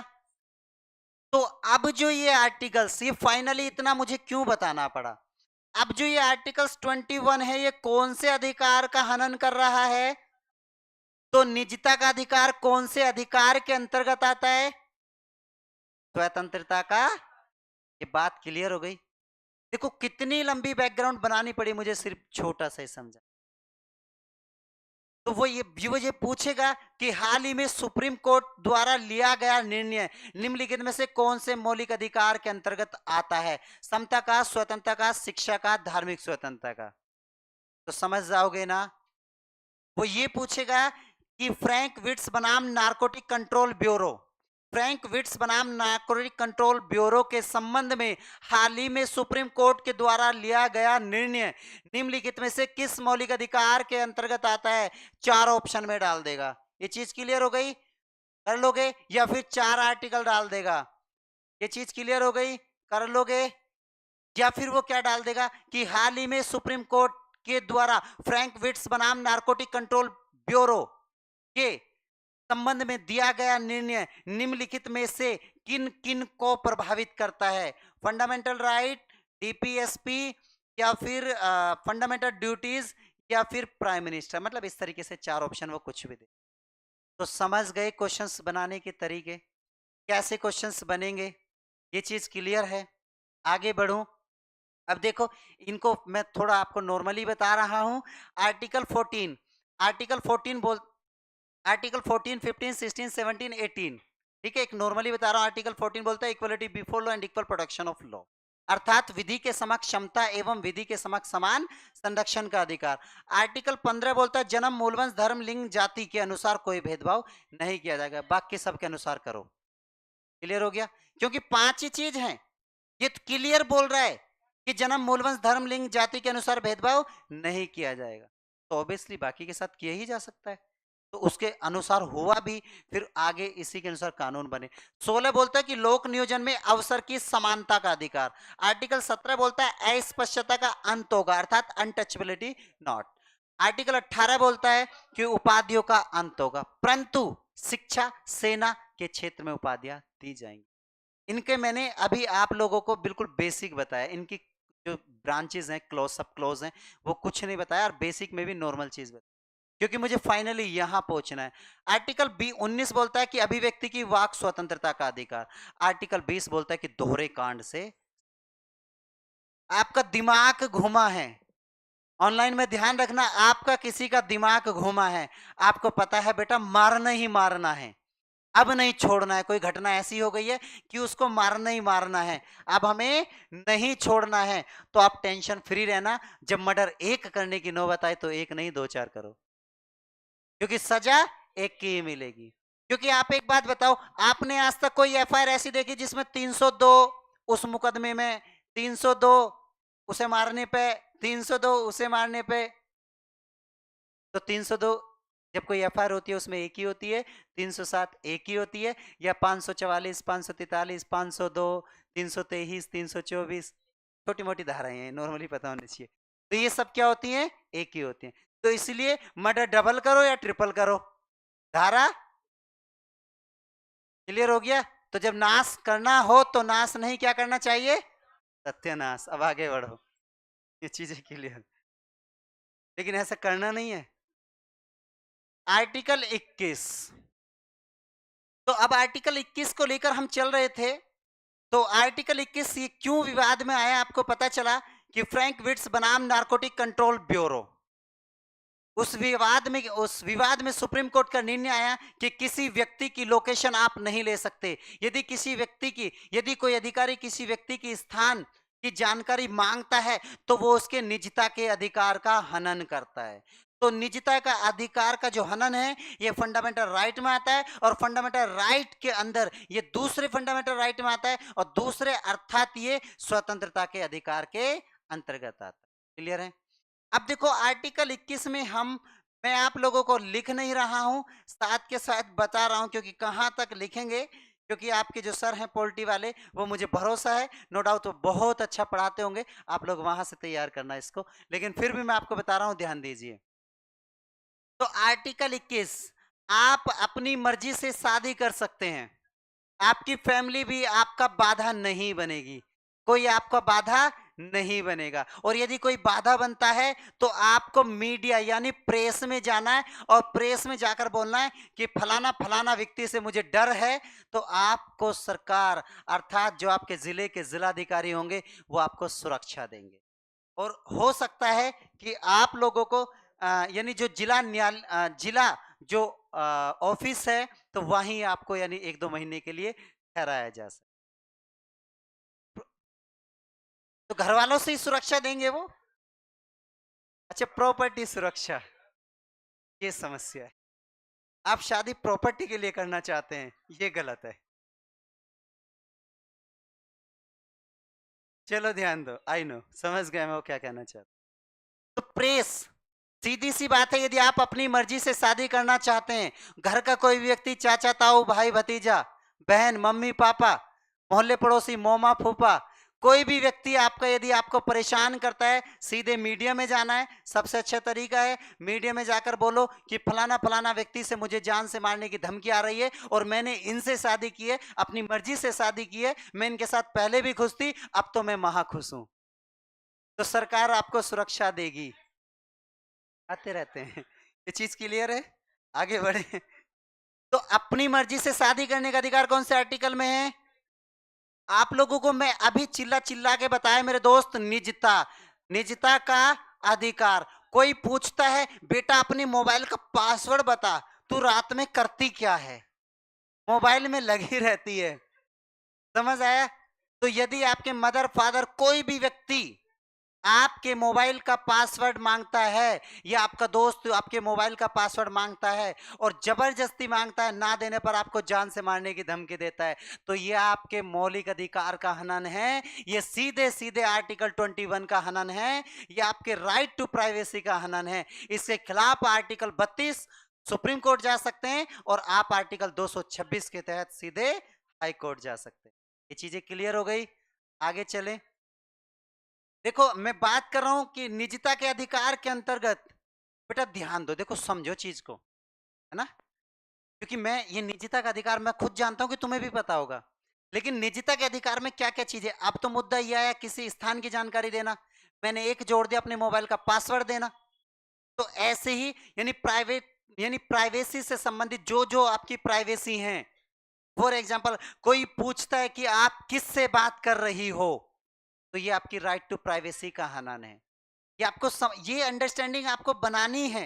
यही अंडरस्टैंडिंग आपको एग्जाम में काम आएगी। यदि अंडरस्टैंडिंग नहीं बनती है तो फिर एग्जाम में आपको जो पुताई हो रही है व्हाइट कलर की, ब्लैक कलर की, ब्लू कलर की, फिर वो काम आएगी। फिर वही देखने को मिलते, जाले लग रहे हैं इसमें, फैन भी नहीं चल रहा। फिर एक्सक्यूज देते हैं, मम्मी मैं इस बार कर तो पाती, इतनी गर्मी थी, पसीना बहुत आ रहा था, फैन बंद हो गया था, ऐसे ऐसे करने में रह गई। फिर अपना आप को बचाने के लिए बहुत सारे एक्सक्यूज देते हैं। फिर माताएं उसको संतुष्टि देती हैं, क्योंकि एक हारे हुए व्यक्ति को संतुष्टि देना बहुत जरूरी है। बेटा ये तेरे नसीब, क्योंकि जब हार जाता है तो उसको जिंदा रखने के लिए, उसके मनोबल को बढ़ाने के लिए उसको बोलो बेटा तेरे नसीब में ये नहीं, बहुत बड़ा है कुछ, तो उसका मनोबल बढ़ जाता है। नसीब कुछ नहीं है, उसका मनोबल बढ़ाने का एक तरीका है। तो राइट टू प्राइवेसी, हाँ हाँ बहुत सारे क्राइटेरिया होते हैं, लेकिन मैं इनकी इसके ज्यादा डेप्थ में जाऊंगा ना तो फिर प्रॉब्लम्स क्रिएट होने के चांसेस होते हैं। तो राइट टू प्राइवेसी, यदि कोई भी व्यक्ति आपकी प्राइवेसी को पूछता है, आपकी प्राइवेसी देखो, आपकी बहुत सारी प्राइवेसी होती है। आप कहाँ चाय पीने जाती हैं, ये प्राइवेसी है, क्यों बताएं भाई, मैं कहीं भी जाऊं। आप खाना किस होटल पे खाती हैं, क्यों बताऊं। आप कहाँ रहती हैं, क्यों बताऊं। कोई आपके पीछे पीछे जा रहा है, आपकी प्राइवेसी का हनन कर रहा है। ये चीजें क्लियर हो गई? तो आपको इन सारी चीजों के साथ अंडरस्टैंडिंग करनी है। यदि कोई भी व्यक्ति आपकी राइट टू प्राइवेसी का हनन करता है, बहुत सारे आप लोगों को मैं अभी बता रहा हूं, ऑल गर्ल्स की बात कर रहा हूं, बॉयज की बात नहीं कर रहा, क्योंकि नालायक पैदाइशी होते हैं, मैं भी हूं उसमें, क्योंकि बात कर रहा हूं। क्योंकि अब जब आप लोग कहीं कुछ बातचीत हो जाती है, आपका कोई फ्रेंड बन जाता है, मुझे जीमेल का पासवर्ड देना, मुझे ईमेल का पासवर्ड देना, मुझे इंस्टा का पासवर्ड देना, क्यों देना भाई? तुझे मतलब क्या है? तुम इतना क्यों जा रहे हो? अपनी औकात को पहचानो। कल को वही व्यक्ति आपके राइट टू प्राइवेसी का हनन करेगा। एक फोटो पिक सेंड करना, क्यों करना? कल को वही उसे दिखाकर आपका क्या करेगा? आपके फंडामेंटल राइट का हनन करेगा, आपको मोलेस्ट करेगा, आपका हरासमेंट करेगा, और फिर 10 साल 12 बाद एक कहानी बनेगी। मैं पिछले 10 साल से घुट घुट के जी रही थी, मेरी हिम्मत नहीं हो रही थी, मैं मीडिया के सामने नहीं आ पाई, मैंने 10 साल अपना जीवन बहुत कष्टों में जिया, वो मुझे और मेरे परिवार को मारने की धमकी देता रहा। समझ आ रहा है? तो आप लोगों को मैं बता रहा हूं, मैं ऐसे ही जब मैंने मतलब स्टार्टिंग किया पढ़ाना, तो मेरी जो बहन है ना छोटी, मेरी बहनें, मेरी बुआएं, मेरे चाचा की, मतलब सब लोग मुझसे ही पढ़े हैं, और मैं तब भी ऐसे ही पढ़ाता था, मुझे कोई शर्म नहीं है। बायोलॉजी पढ़ाता हूँ तो पूरा डेप्थ में जाके खोल खोल के एक चीज बताता हूँ, क्योंकि वहां से क्वेश्चंस आते हैं। तो मैं बता रहा हूं आप लोगों को, कभी अपनी प्राइवेसी नहीं बतानी किसी को। इंस्टा का पासवर्ड दो, फेसबुक का पासवर्ड दो, यूट्यूब का पासवर्ड दो, फलाना, मतलब जितने भी आपके चीज चल रहे हैं जहां का पासवर्ड क्यों देना? तुझे बात करनी कर, नहीं तो जा। क्यों घंटा किसी के पीछे करना भाई? दुनिया में एक ही व्यक्ति है क्या? लाखों व्यक्ति हैं। तू जाएगा, दूसरा आएगा, दूसरा जाएगा, तीसरा आएगा, बाजार लगा हुआ है। 140 करोड़ की आबादी है, क्या एक ही व्यक्ति है? चीजें क्लियर है ना? आगे बढ़े। मैं रियलिटी बता रहा हूं, ये इसलिए बता रहा हूं आप लोगों को क्योंकि यहां टॉपिक है और देश के अंदर जागरूकता की बहुत कमी है। आज देश की इतनी बुरी स्थिति हो रही है, यदि सैनिटाइजर पैड आप लेने जाती हो तो उसको ब्लैक पॉलिथीन में करके दिया जाता है और एक लड़की बाहर सिगरेट खड़ी होकर गुड़छल्ले उड़ा रही है। उससे दिक्कत नहीं है। यदि आप मार्केट जाते हो तो कंडोम आपको रेफर में दिया जाता है ताकि दिख ना जाए। ये देश का दुर्भाग्य है। जो चीजें खुले में बिकनी चाहिए क्योंकि उनसे सेफ्टी है, उनके बारे में बताया जाना चाहिए। सैनिटाइजर पैड को खुले में लेके जाना चाहिए, लेके बताना चाहिए क्योंकि वो आपकी आपकी ही जान नहीं, आपके बच्चों की और आपके हस्बैंड की जान को बचाती है। जो आपकी सुरक्षा देती है उसको तो छिपाया जा रहा है और जो आपको घात पहुंचाती है, जो आपको नुकसान करती है, उसको खुलेआम किया जा रहा है। कैसा मेरा देश है? ये सिर्फ भारत में ही होता है, ये विदेशों में नहीं होता है।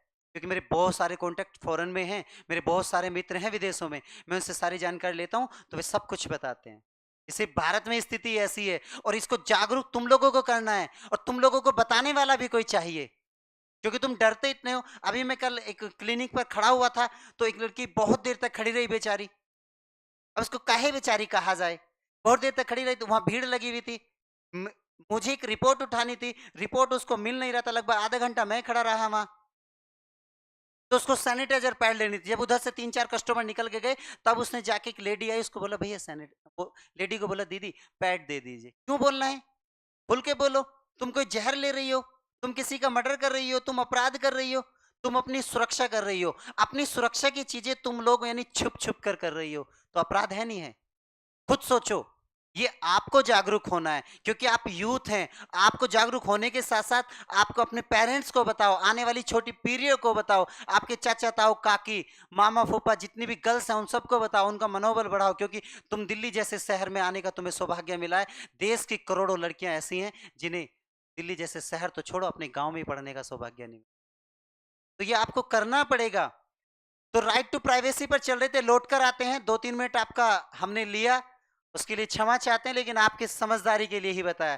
तो राइट टू प्राइवेसी, यदि कोई व्यक्ति आपकी प्राइवेसी पूछता है तो ये आपके फंडामेंटल राइट का हनन है। आप सीधे चुनौती दे दो कि बेटा सुप्रीम कोर्ट जा सकती हूं और तेरे को जेल करा सकती हूं, क्योंकि फंडामेंटल राइट से संबंधित यदि आप सुप्रीम कोर्ट जाते हैं तो मैं मिनिमम बता रहा हूं, यदि केस ठीक ठाक वकील के हाथ में पहुंच गया तो उसकी जिंदगी तबाह हो जाएगी।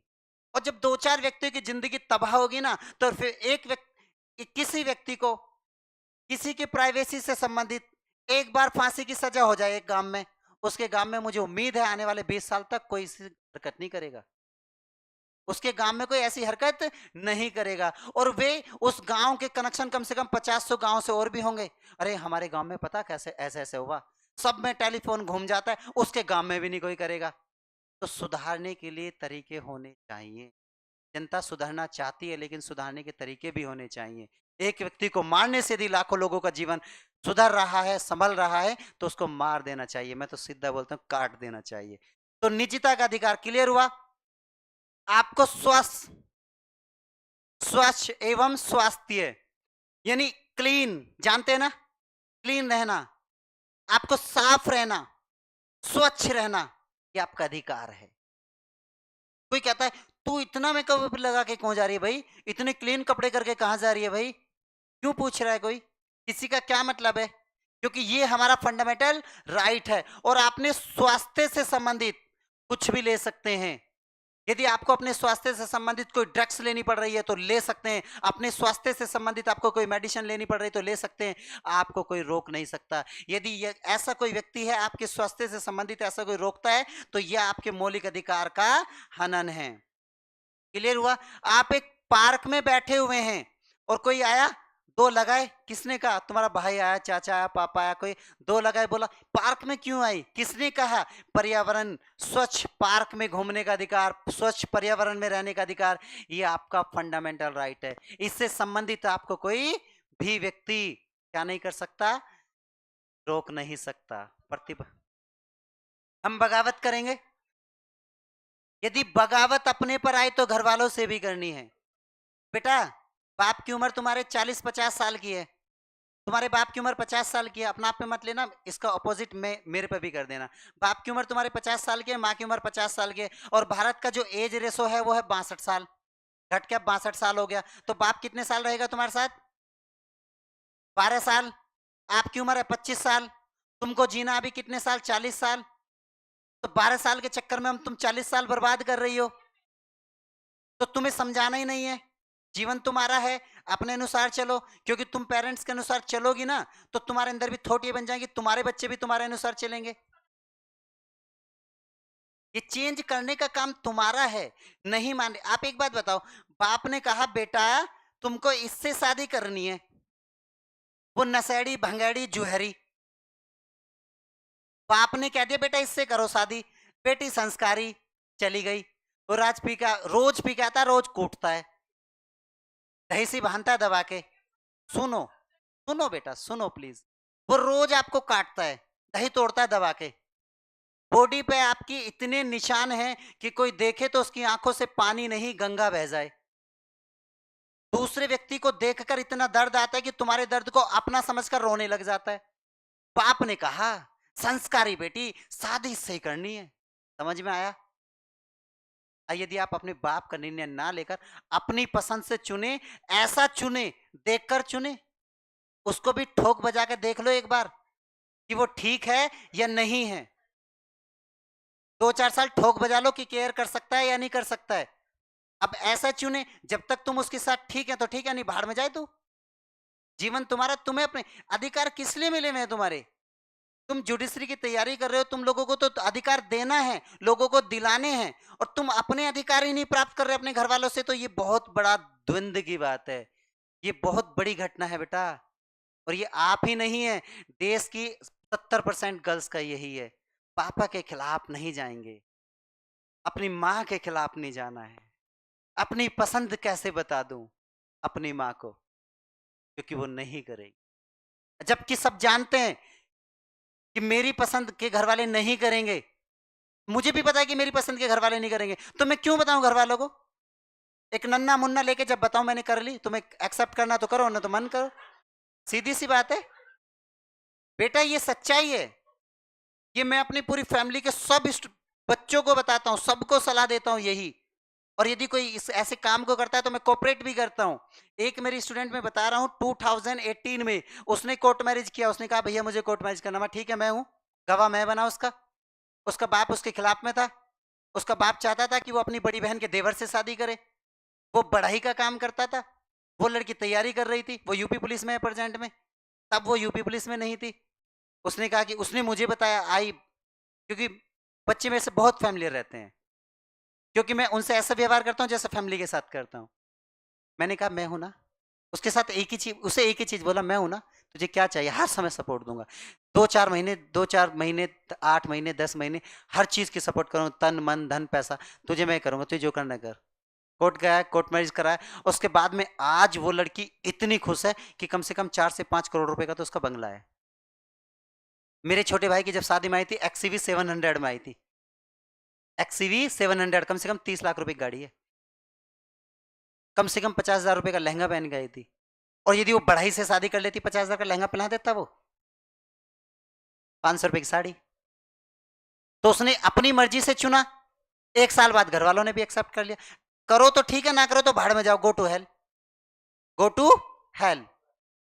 क्योंकि जीवन हमारा, लाइफ हमारी, बेटा समझो, ये कट्टर शब्द बोल रहा हूं, लेकिन तुम्हारी लाइफ है, 40 साल जीना है तुम्हें, या तो 40 साल घुट घुट के जी लो, या 1 साल घुट घुट के जी लो, मर्जी तुम्हारी, लाइफ तुम्हारी। हाथ जोड़ के विनती है, जैसा मन करे वैसे करो, मेरा सजेशन देने का था काम। आगे चलो, देखो स्वच्छ पर्यावरण रहने का अधिकार आपको है, निजता का कोई आपका अधिकार का हनन करता है, निजता के अधिकार का, राइट टू प्राइवेसी का, तो you go to supreme court article 32। यदि आपको कोई स्वच्छ, आपको साफ रहने से रोकता है, कोई कहता है कहां जा रही है आज इतने साफ कपड़े पहन के, क्यों पहन रखे भाई इतने साफ, उतारी ने नजर लग जाएगी, ये हो जाएगा, फलाना हो जाएगा, तो नहीं मानना है।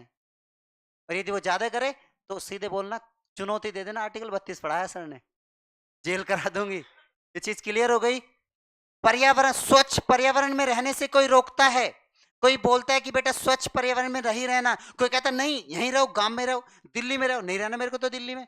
दिल्ली में कोई भी व्यक्ति, आप भी मैं भी, मैंने आज तक कोई भी नशीले पदार्थ का सेवन नहीं किया, और पूरा प्रयास ये करूंगा कि अपने पूरे जीवन में ना करूं, ठीक है? तो लेकिन फिर भी कौन कहता है मैंने नहीं किया? मैं 4 साल से दिल्ली में रह रहा हूं, तो एक रोज में मैं 5 सिगरेट के बराबर का धुआं एडॉप्ट कर लेता हूं।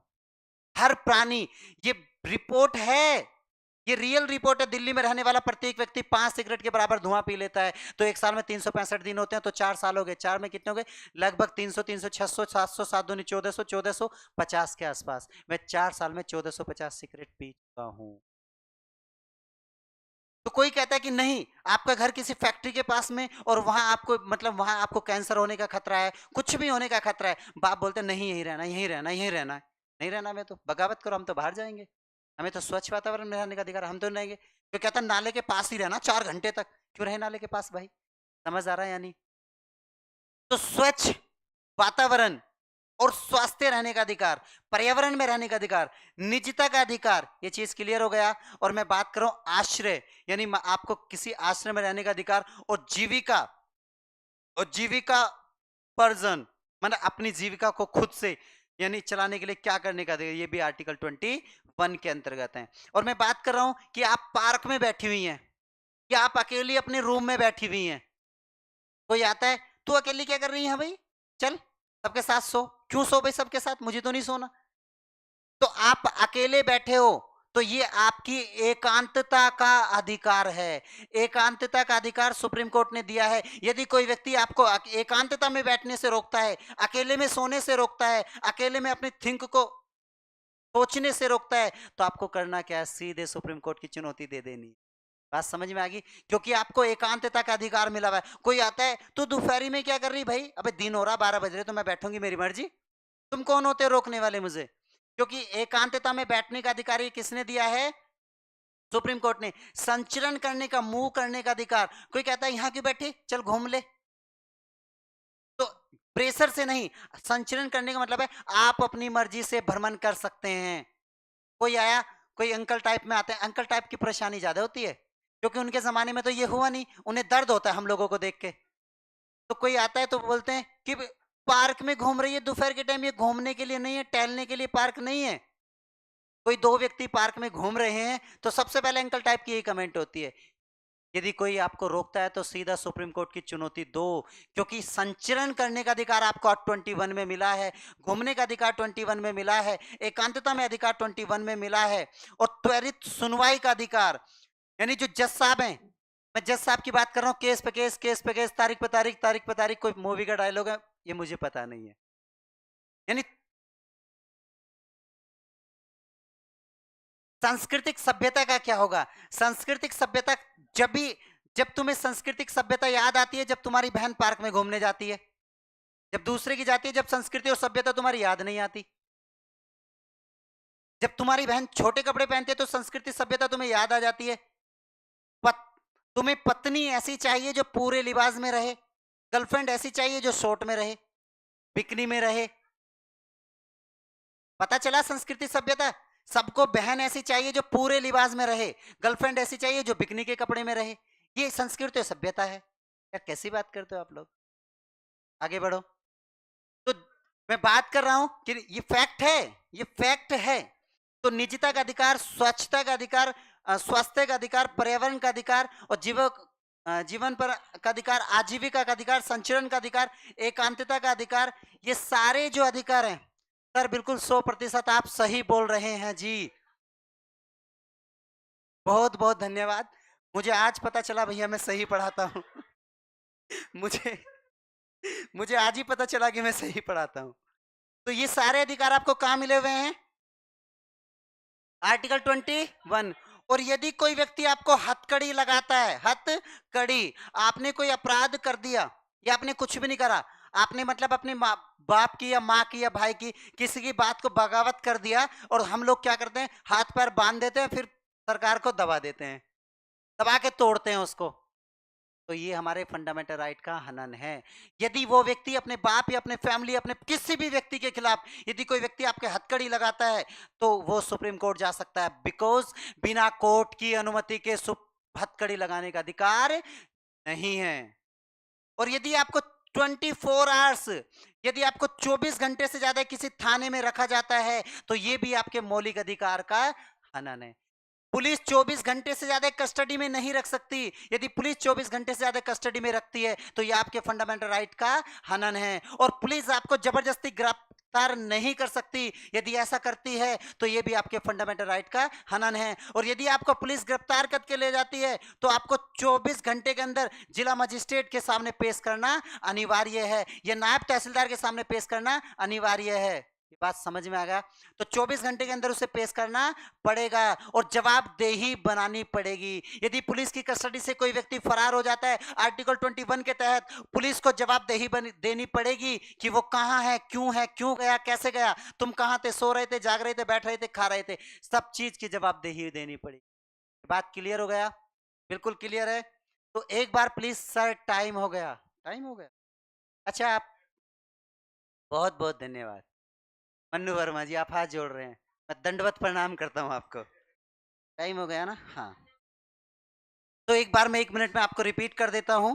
तो आर्टिकल 21 की मैं बात कर रहा हूं, ये फंडामेंटल राइट है और ये भारतीय संविधान के मौलिक अधिकार में जीवन के व्यक्तिगत स्वतंत्रता पर यदि कोई प्रहार होता है तो ये मतलब वहां अप्लाई कर सकते हैं आप लोग। और जितना भी मैंने बोला कि आपका राइट टू प्राइवेसी है, एकांतता में बैठने का अधिकार है, खुले में रहने का अधिकार है, म्यूजिक सुनने का अधिकार है, फोन पे बात करने का अधिकार है, पार्क में टहलने का अधिकार है, स्वच्छ रहने का अधिकार है, स्वस्थ रहने का अधिकार है, और आपको हथकड़ी के विरुद्ध में अधिकार है, और निवास स्थान अपना खुद का चुनने का अधिकार है, यानी निवास स्थान खुद का चुनने का अधिकार है। ये सारे अधिकार किसके तहत है? आर्टिकल 21 के तहत। हाँ, आगे बोलो।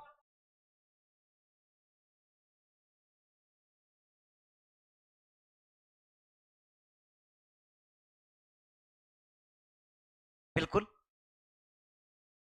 पुलिस को मारने का अधिकार नहीं है बेटा। सुनो, पुलिस को मैं जा नहीं रहा, मैं घुस नहीं रहा इसके अंदर। घुसूंगा ना इसके अंदर तो बहुत बड़ा बन जाएगा। पुलिस को बेटा आपको संध्या होने के बाद, साय साय होने के बाद गिरफ्तार करने का अधिकार नहीं है, और पुलिस को भोर से पहले गिरफ्तार करने का अधिकार नहीं है, और पुलिस को किसी भी गर्ल्स को गिरफ्तार करने का अधिकार नहीं है। एक एक बोल दे, तो मैंने एक बोला कि ये ऑन रिकॉर्ड चल रहा है ना, तो मैंने बोला ना कि पुलिस को गर्ल्स को गिरफ्तार करने का अधिकार नहीं है। पुलिस का मतलब है कि जेंट्स पुलिस। यदि यदि जेंट्स पुलिस किसी महिला को पकड़कर ले जाती है तो ये उसके फंडामेंटल राइट का हनन है, उसके खिलाफ आप सीधे सुप्रीम कोर्ट जा सकते हो। यदि किसी महिला को गिरफ्तार करना है तो महिला कांस्टेबल को ले जाना पड़ेगा, जीप में बैठा के ले जाओ चाहे पीछे बैठा के ले जाओ, वो उनकी मर्जी हुई है। हाँ,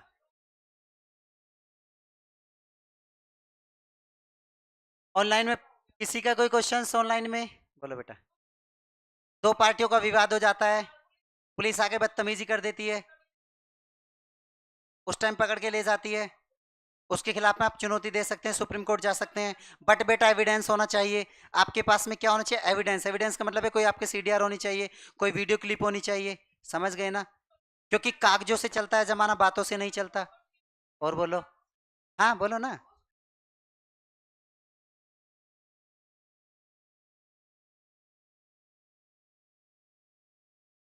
बिल्कुल। शाय यानी शाम के बाद क्या पुलिस किसी महिला की पुलिस को गिरफ्तार कर सकते हैं? बिल्कुल कर सकते हैं, परंतु अपने किसी एक अधिकारी की अनुमति के बाद ही कर सकती है। और वो केस एक सामान्य केस ना होकर, एक कैसा होना चाहिए?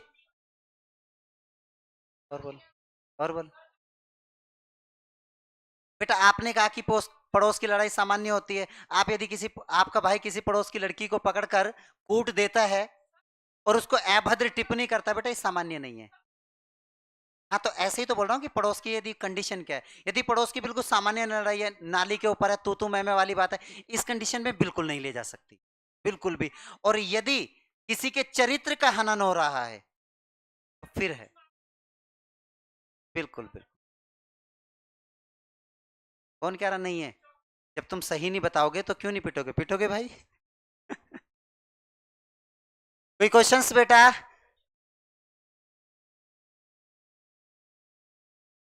शिवम शर्मा जी, आपने क्या क्वेश्चंस पूछा? सॉरी, मैं बिल्कुल सही बात है, बाप ही मना। शादी भी उनके बोलने से ही करो। आय हाय। खुशबू। इस इसलिए शादी गई इसलिए शादी गई भाड़ में, मैं पहले तो कामयाब होना शादी गई भाड़ में, खुशबू जी लिख रही है शादी गई भाड़ में इसलिए मैं कामयाब होना चाहती हूँ। चलो ठीक है।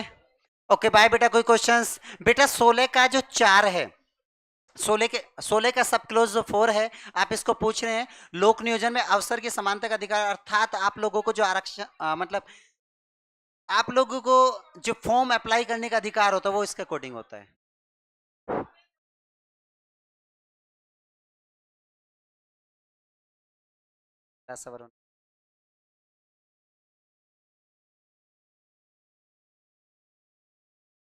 मैम समय हो गया, ऑफ करा दीजिए क्लास को।